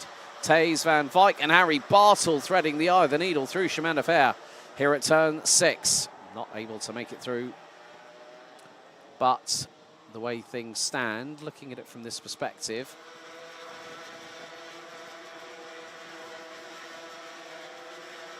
well, if Harry Bartel finishes where he is now, Bartel was 2nd in Heat 1. If he's in the top 3, he's on pole for the Super Heat tomorrow, guaranteed. I think even if Cameron Nelson drops him down to 4th, Van Wijk was 3rd in Heat 1, was 5th in Heat 2, and now leads Heat 3. So it is going to be very, very much nip and tuck between this quartet at the front. As Ollie Wise and Rory. Oh dear! Now that was Raymond Bansal went a bit banshee there, and what I mean by that was that, oh, mistake out of the penultimate right-hander by Max Sadursky. That's an uncustomary mistake for the 297. And that meant that Rory Armstrong got through, and now Max Sadursky's being swamped. Oh, it's really kicked off at the bottom part of the top 10 right now. Thijs van Wijk still leads. Tom Strehler, who ended up finishing 11th, will be at the sharp end of the field, probably in the top 3 rows, despite an 11th place finish in Heat 2 after the incident that saw him go off at turn 4. And, well, it is getting a bit close. There's the 224. Vlad Tominchuk, that was, I think that was 227. Alexander Van Meeuwen through on Trinidad and Tobago's Naomi Garcia. Good to have her as part of the paddock. And has also shown some flashes of promise and performance from the young driver. So 21 drivers still running. 3 laps to go. And this is a scrap and a half, as this is the battle for P7. Lambers keeps it pinned round the outside of turn 1 at Rory Armstrong, who's looking to get through at turn 2. Is he going to make it? Yes, he is. And then, could this be the opportunity that Sadursky's waiting for? Ollie Wise, this is at the bottom of the top 10. There is going to be some drama in the mix, and through into turn 4. Ollie Wise off, Max Sadursky came off as well. They both came together out of turn number 4, and it's all gone horribly wrong for the 297 from the Netherlands. Oh, it was too close to call. It was a pinch point. And then the cat was thrown amongst the pigeons on that one. Lars Lambers finds himself in front of, that's the 231 of Deur Motorsport's Noah Janssen. 2 to go. There's now, that is an overtake occurring. One of the Dan Holland racing carts. That's the, just trying to keep an eye on who that is, who's wearing a Ayrton, oh, it is an Ayrton Senna replica helmet, styly. That's ahead of, now I'm just keeping it, oh dearie me, Lars Lambers and Noah Janssen. They are hip checking each other through turn 5. That's not what you want to do round down to turn 6. And now at the front end, things are really, really getting a bit heated and hot and bothered under the collar. Because now we have a change of lead, it looks like. 1 lap to go, and Tom Strehler is back up front. Harry Bartel Now in P2, Van Wyk ahead of Nelson, Maximov and Ashcroft round at the top 6. Strella goes defensive, round the outside at turn 2. Harry Bartle tried it, could not make it work. Strella defended with all his heart, all his might on that one, and still holds on to the race lead. But no matter what happens at the end of this race, Harry Bartle, even if he stays in second, will be in pole position for the Super Heat tomorrow morning. Into Escargot they go, and now again, drama's more for Strella. He's dropped to P3. Bartle's in the race lead. It's going to be an absolute dogfight and a half. But Bartle is going to come through out of the final right-hander, but will he take the race win? Not a taste Van Wyk has anything to say about it. Neither Cameron Nelson. But over the crest, across the line, it's going to be a run to the finish. Bartle wins. Bartle's on pole position for tomorrow. Van Wyk, Nelson round out the top 3, covered by 0.232 of a second.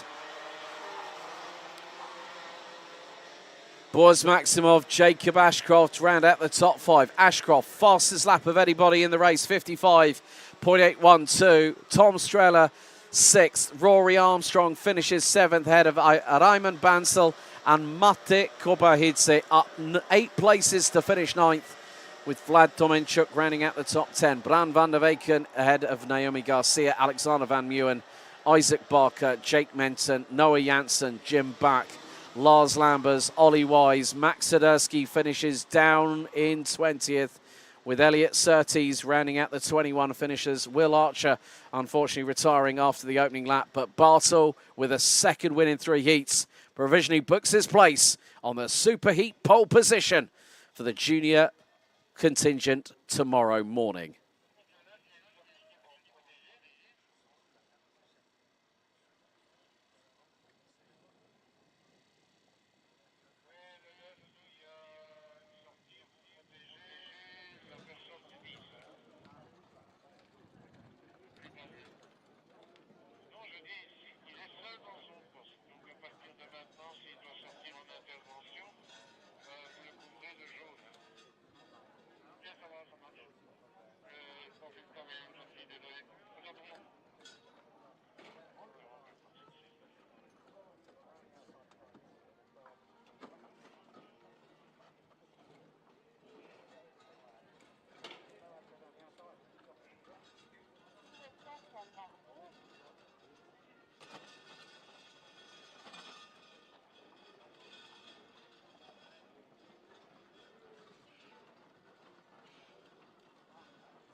Time for the penultimate heat, race 11, heat 3, DD2 and DD2 Masters. Here's your starting grid. Nicolas Guillaume will start from pole position. Nikita Genza will line up alongside on the front row. Carl Kleber and Imke Arts, row 2 with Kleber on Masters pole. Dylan LaHaye and Luca Neuenhausen again round out row number 3. Christophe Capitan and Michael Becker make it an all DD2 Masters row 4 with Kian de Brandt, Frederick Sebas Christensen and Maximilian Adolf rounding out the 11 strong grid. Well, last time out in Heat 2, Genza took the win in DD2 and Capitan took the win in Masters. Now, looking at it from this perspective, based on the result, well, the top 3 list that I have been collating over the course of the weekend, that Guillaume, Genza and LaHaye were the top 3 last time out. Oh, this is interesting. Very interesting. Because at the minute, Guillaume won Heat 1, Genza won Heat 2, Genza was second in Heat 1, and Guillaume was third in Heat 2. Dylan LaHaye was third in Heat 1, second in Heat 2. Ooh, so let's flip the script on this a little bit. We've had 2 different winners. If Guillaume or Genza wins, well, if Genza wins, and based on countback, that's 2 wins and a second. Guillaume wins it, it's 2 wins and a third. LaHaye, a third, a second, and a first. So either Genza or Guillaume, if either of those win this heat, they are on pole position for the Super Heat tomorrow. But stranger things have happened. We've got 10 minutes, plus an additional lap to find out and see what transpires in front of our very eyes here. Karting de Fan in Mariembourg. A big thank you to everyone that has watched so far over the course of the stream. As the revs rise, lights are on, lights are out, and we're underway. And Guillaume leads the field into turn number 1. Genza looking on the offensive straight away and can't get through quite yet. Lines up in the wheel tracks of the 491. Carl Kleber holding on to that lead. So if either Kleber or Guillaume leads the way. Oh, Dylan LaHaye trying to squeeze through at turn 5. And he's made a complete pig's ear of it, put him straight back into the potential clutches of Imke Arts right behind. But yeah, turn 5, I can understand in the braking zone to turn 6 at Chemin de Fer. Turn 5, you do not throw it up the inside unless you've got a really good run coming out of turn number 4. Okay, LaHaye might have had that, but I think he just might have been one footstep away of the crazy step. Now he's going to look up the inside through at turn number 1, and he's got it. So Kleber down to 4th. Christophe Capitan.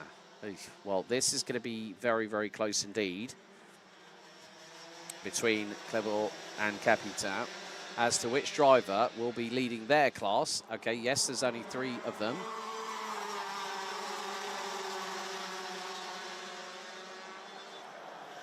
However, we see a little bit of life in a certain Danish wonder. That is Frederick Sebas Christensen, who is now 7th behind Christophe Capitan. Kian de Brandt has dropped to 11th and last.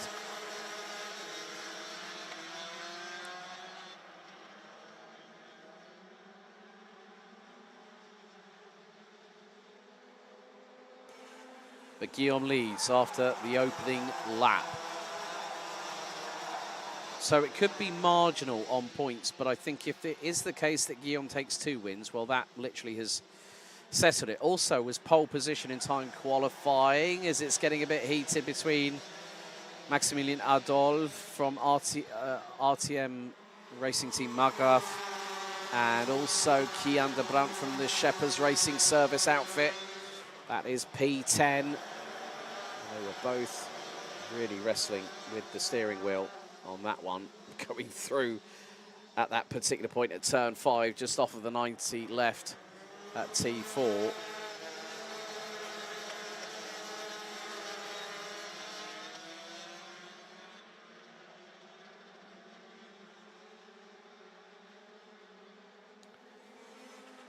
Top 3 really closing up now with 7 minutes and 10 seconds still to go, because Nicolas Guillaume trying to fend off the stern advances of 2 particular fast chargers on the same chassis as him. All of the top 3 are on Kart Republic machinery. That's Guillaume, Genza, Lahaye, Clermont on the OTK, still leading Masters, is now ahead of, oh, I cannot believe this. Something has been unlocked on the OTK, number 433 of RS Competitions, Fredrik Zebis Christiansen, and now is ahead of Imke Arts.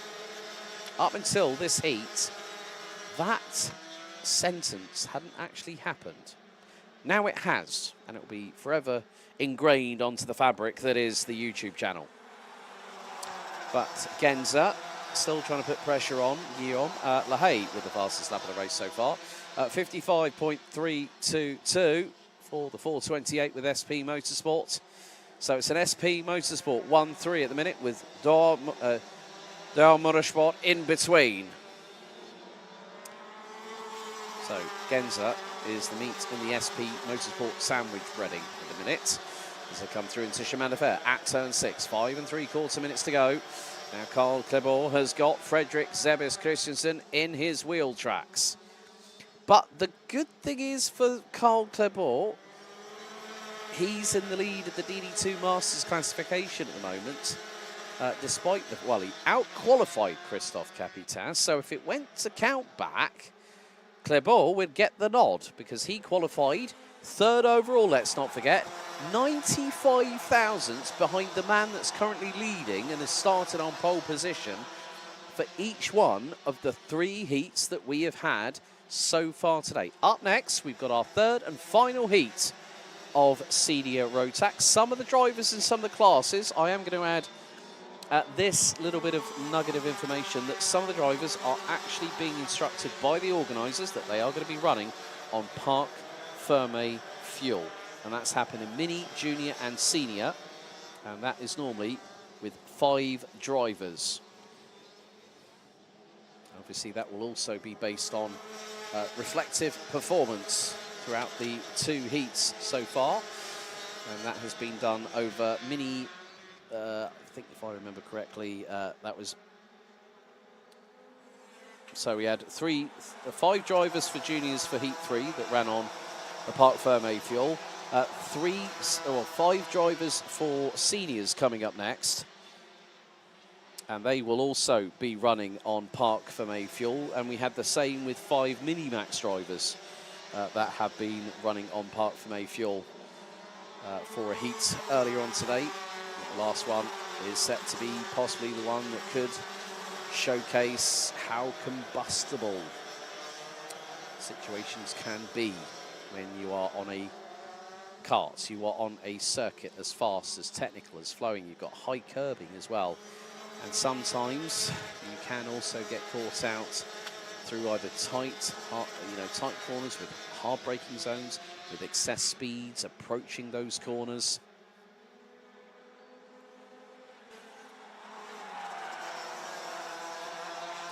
We're coming up with just under 3.5 minutes to go. Guillaume leads and has now pulled a slight gap. It's about just over 4.5 tenths of a second ahead of Nikita Genza. Dylan Lahaye holding station in 3rd. They're covered by just under 7 tenths of a second. Carl Clermont in 4th. Fredrik Zebis Christiansen 5th. Imke Arts has now been passed by Christophe Capitan. So it seems like there's a reversal in fortunes for Zebis Christiansen, who was nowhere in the previous heats. Didn't really have the pace, but as the track has evolved and the temperature's risen again. We've now got a wind to the east, 9 kilometres an hour.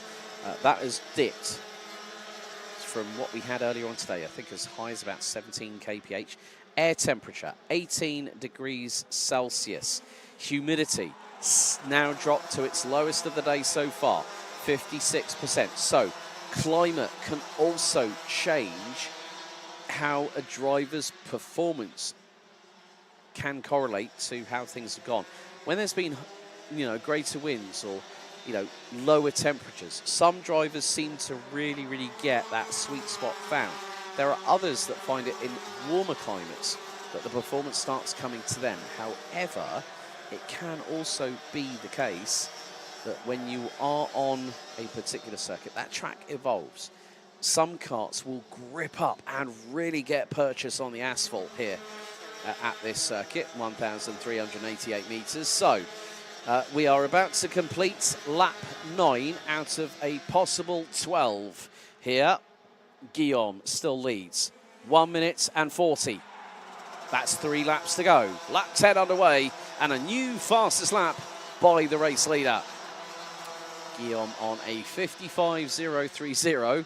Oh, Genza puts in a personal best.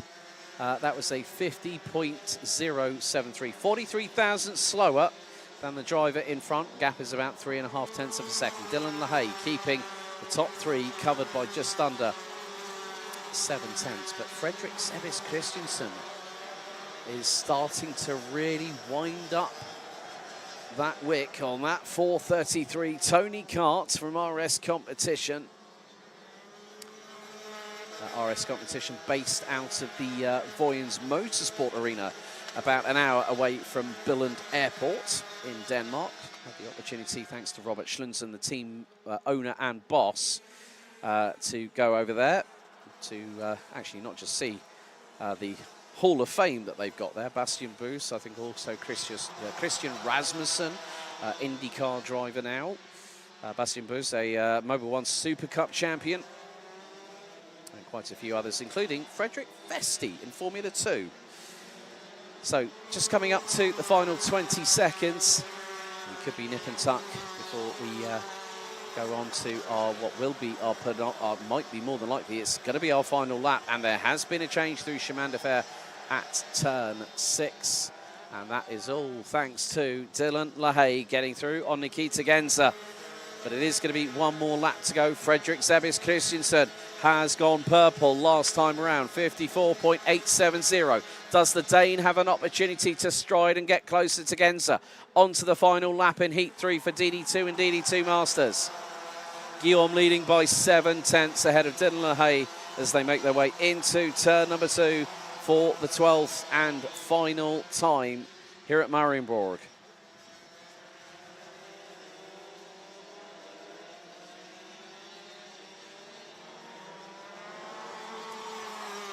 It was going to be a case of whether Genza might take a win, but at this point, 3rd place is not going to cut it. Guillaume has made it count where it's mattered the most. Out of escargot for the final time. One more right-hander. And Nicolas Guillaume, Uno Mas, pulls out of the final right-hander over the crest, through the chicane.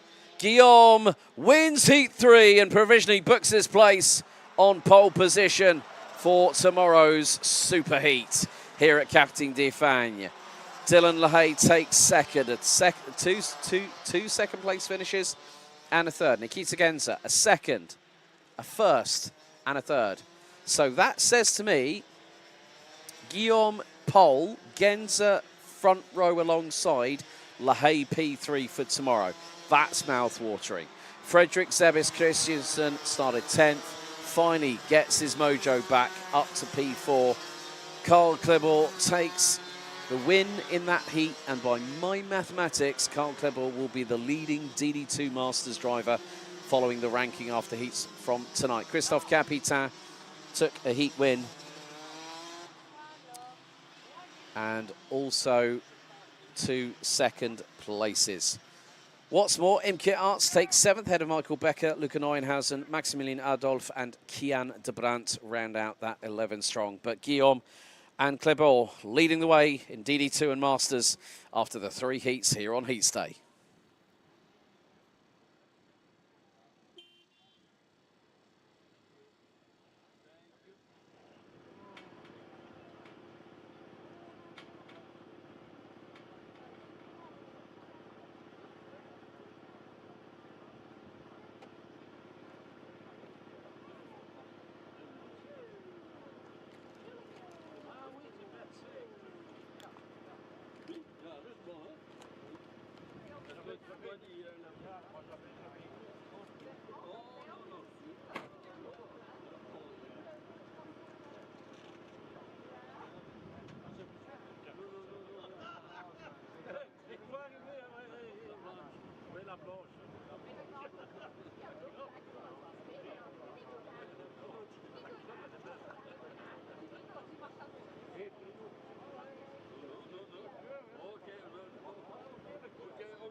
Dat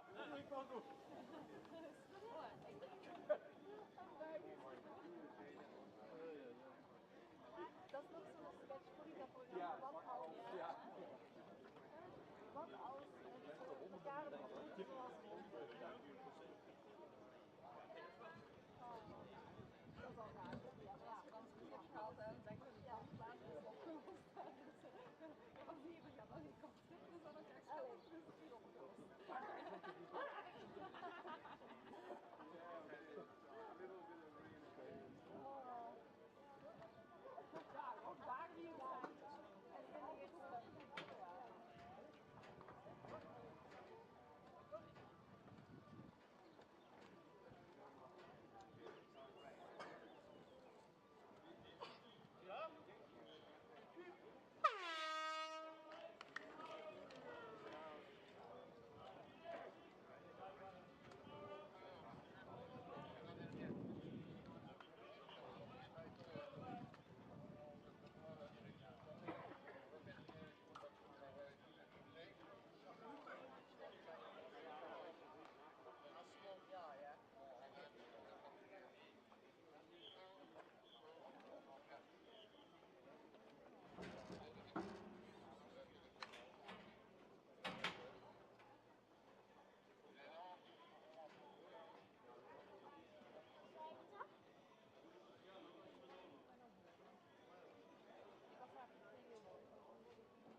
Heat stay comes to a close after this race. It's race 12 out of 20 this weekend. Heat 3 senior Rotax. Two different winners so far.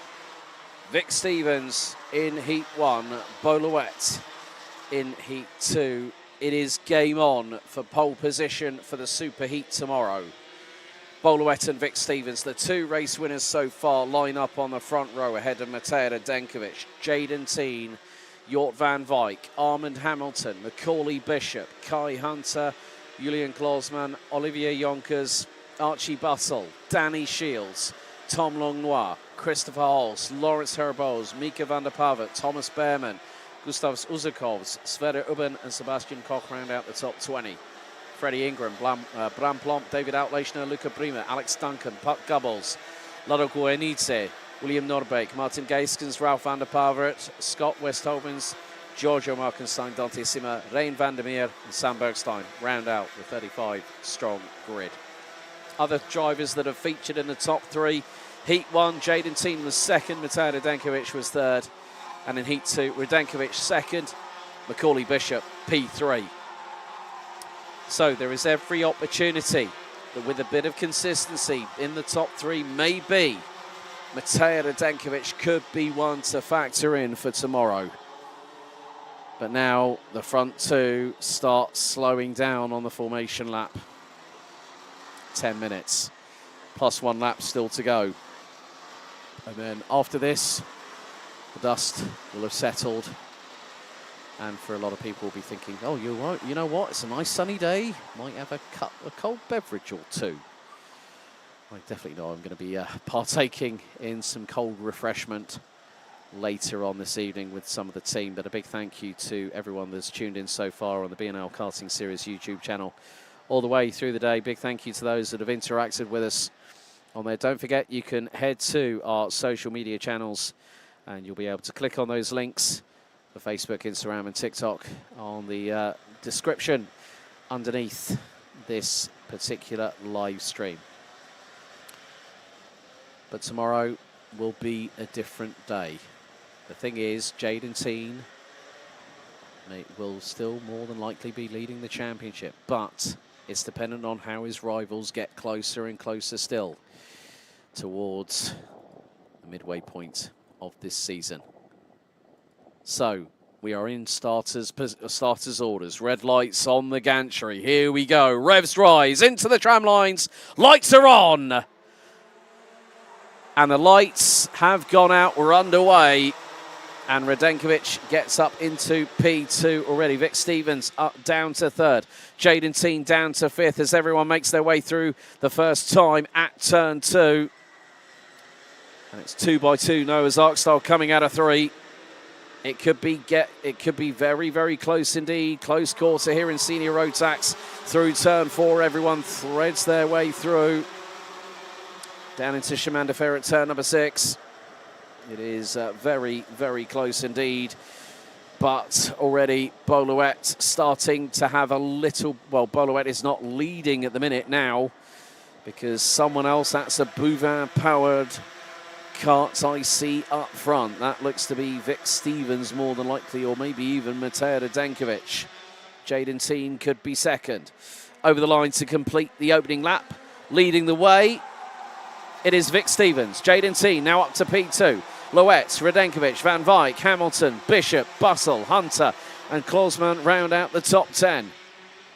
And you see at the... Oh, well, that's going to be a change for the lead. Jaden Teen gets through on Vic Stevens. And now the fight really begins. The fight for supremacy in senior Rotax. And what's more... Well, Loetz didn't factor into the top 3 in the first heat. In Heat 2, he won with a pretty standout drive. However, 8 1/4 minutes plus 1 additional lap remains until we call time. We get some respite, some welcome relaxation this evening before everything is put to the test tomorrow as Loet looks for the move for second through T1. Radenkovic nearly made it 3 wide coming out of turn 1. Loet gets through. Loet gets through. Radenkovic through. Stevens down to 4th. It was a case of push or shove. And, well, Loet went, I'm going to go with the former, thank you very much. But he's got Radenkovic right in his wheel tracks on the run down to turn number 6 at Chemin de Fer. There's, I think, 3-2-3. Jort van Wyk is there. And, oh, dear, Julian Klausman and Christopher Holst hit trouble through out of turn number 6. And there's more argy-bargy. I think I just saw Scott Westhovens in the background from Slangen Karting in the 356. So Klausman has been bumped down the order unceremoniously there after contact with Christopher Holst. There might have been something that started that domino effect. As now Macaulay Bishop fires it up the inside. Through on Armand Hamilton. Archie Buttle gets through at turn 2. So does Kai Hunter. Ollie Yonkers is now there. So at the back end of that train, now 10th place from 6th after 3 corners, Armand Hamilton. That's the thing about this first sector, which goes from turn 1 into the exit of turn 2. Oh, Ollie Yonkers gets through at the Piff Paff chicane before Escargot on Armand Hamilton. And now that means that Hamilton's dropping places. I'm wondering if also Tom Langlois might have also gotten through in the meantime. But Jaden Teen is going to try and expand that lead. It was 7 tenths, it's 6 tenths now. Louette second, Radenkovic third, Van Wyk fourth, Vic Stevens, Macaulay Bishop, Kai Hunter, Archie Buttle, Ollie Yonkers, Armand Hamilton. They round out the top 10. Biggest mover up the order. Well, no one's gained more than about 4 places. I see multiple drivers that have done so. Alex Duncan from Hunter Motorsport in the 363. Scott Westhoven's in the 356. Sam Bergstein from last to 31st. And everyone else, it seems to be... Oh, dear, that was not exactly what needed to happen there between... I think that was Vic Stevens and Macaulay Bishop, possibly. Yes, that was the case. We've had an incident coming out of turn number 4. There are yellow flags at Marshall Post 6, I think. So someone had a bit of an off track. But Jaden Teen has a lead of half a second over Bo Louette. Louette now has gone purple, 55.625 for the young man from Belgium. Radenkovic, personal best, 55.743. Slowest out of the top 3 as Bishop gets through on Jort Van Wyk. That's 5th place for the young man from Hoddesdon in Hertfordshire. If anyone might have seen his move around the outside at Christmas Corner earlier on this year at Wilton Mill, do not underestimate that young man from Hertfordshire. Don't also underestimate the man who's now behind him, the current reigning and defending BNL Karting Series champion, and also a man that has defended an O-plate in the United Kingdom successfully. Did it 2 years in a row, I think 2022 and 2023. I'm sure I might be corrected when I speak to him later on, just to get my facts straight. But that was when he was running with Dan Holland Racing. Now he's running with his brother's team, and he's also running with the number 1 as the leading driver in the Motorsport UK British Kart Championships. 4 minutes 10, plus an additional lap still to go. Top 5 rounded out by Macaulay Bishop, covered by just over 2.5 seconds. The gap between Mateo Denkovic in 3rd and Vic Stevens in 4th is around about 1.4 seconds, give or take.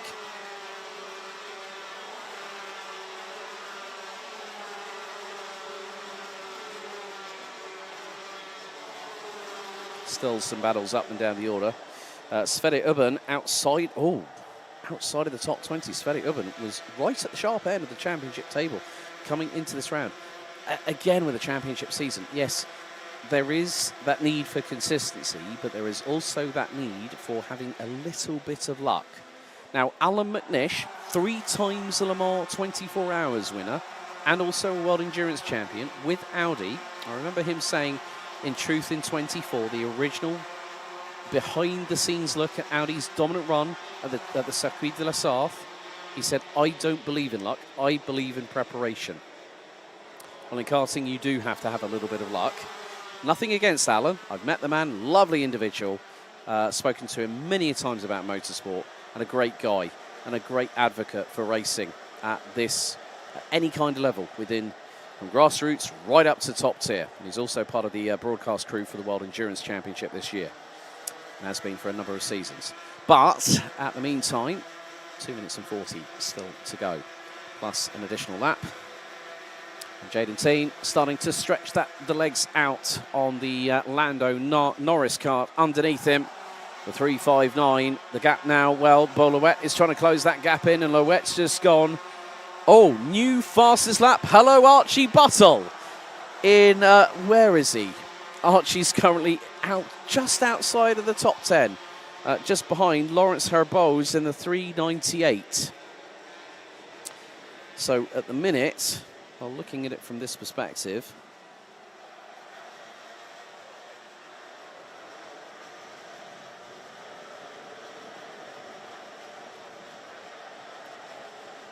looking at it from this way. Okay, Stevens.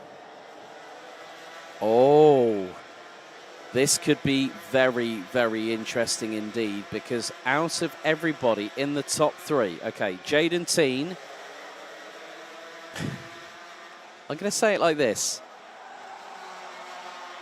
Boluet was outside of the top three in the opening heat. Vic Stevens was outside of the top three in the second heat. I think it could be close. It could be very, very close indeed. But Mateo Denkovic has been in the top three in all three heats. A third in heat one, a second in heat two, a third in heat three.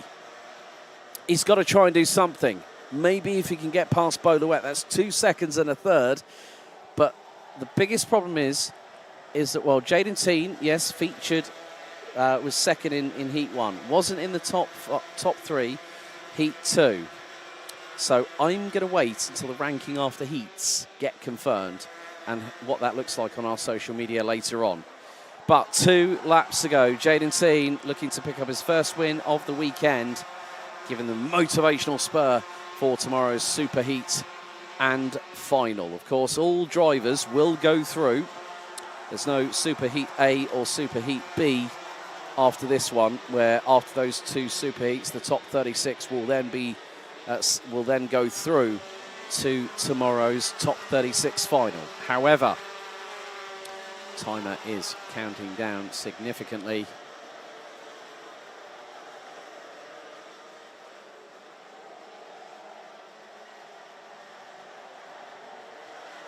So, 1 more lap to go after this.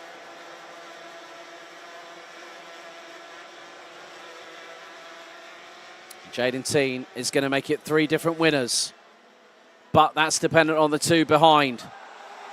Luet and Radenkovic, second and third, as we hurtle our way through turn 1, now into turn 2 for the final time here on lap 12. And Luet trying to go round the out. Oh, dearie me, Bo Luet tried something special. He tried to... I have not seen in at least a year and a bit someone trying to go around the outside of turn 4. But Boluet had stones of steel. I'd like to say my other preferred methodology of how to say that, but I can't because it's not really broadcastable. But let's just say he was definitely feeling brave. Let's put it that way. But 3 different winners. Jaden Teen takes heat 3 ahead of Boluet. Mateo Denkovic, I think, might be on the front row tomorrow. It's an outside bet, but could be on the outside of the front row for tomorrow's Super Heat. Macaulay Bishop picks up 4th ahead of Vic Stevens. Kai Hunter keeps himself in the top 10 all the way through the day. Finishes 6th ahead of Jort van Wyk. Ollie Yonkers, Armand Hamilton, Lawrence Herboz rounds out the top 10.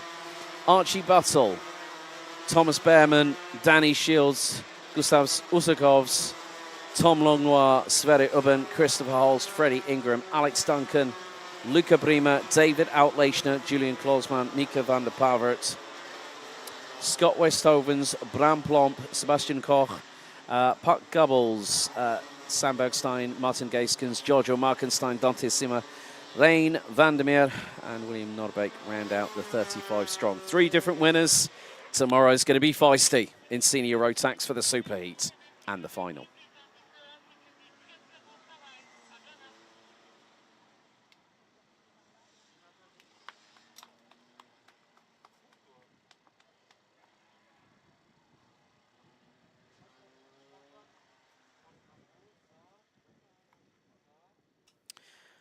Okay, that's it for today. 12 heats completed. I can confirm that Vince van der Hullen is the ranking after heats leader, following on from 3 successive victories. Folks, tomorrow, get yourselves ready, because the Chinese fireworks will be lit like in London Market tomorrow here at Karting Dufang. What's more, you can join us on the live stream from 20 past 10 tomorrow morning, Central European summertime. Well, day one is done. Day two, we find out who will be our leaders going into the mid-season break for the 2024 BNL Karting Series season. Enjoy the rest of your Saturday evening. We'll see you tomorrow for more finals day action. Good night.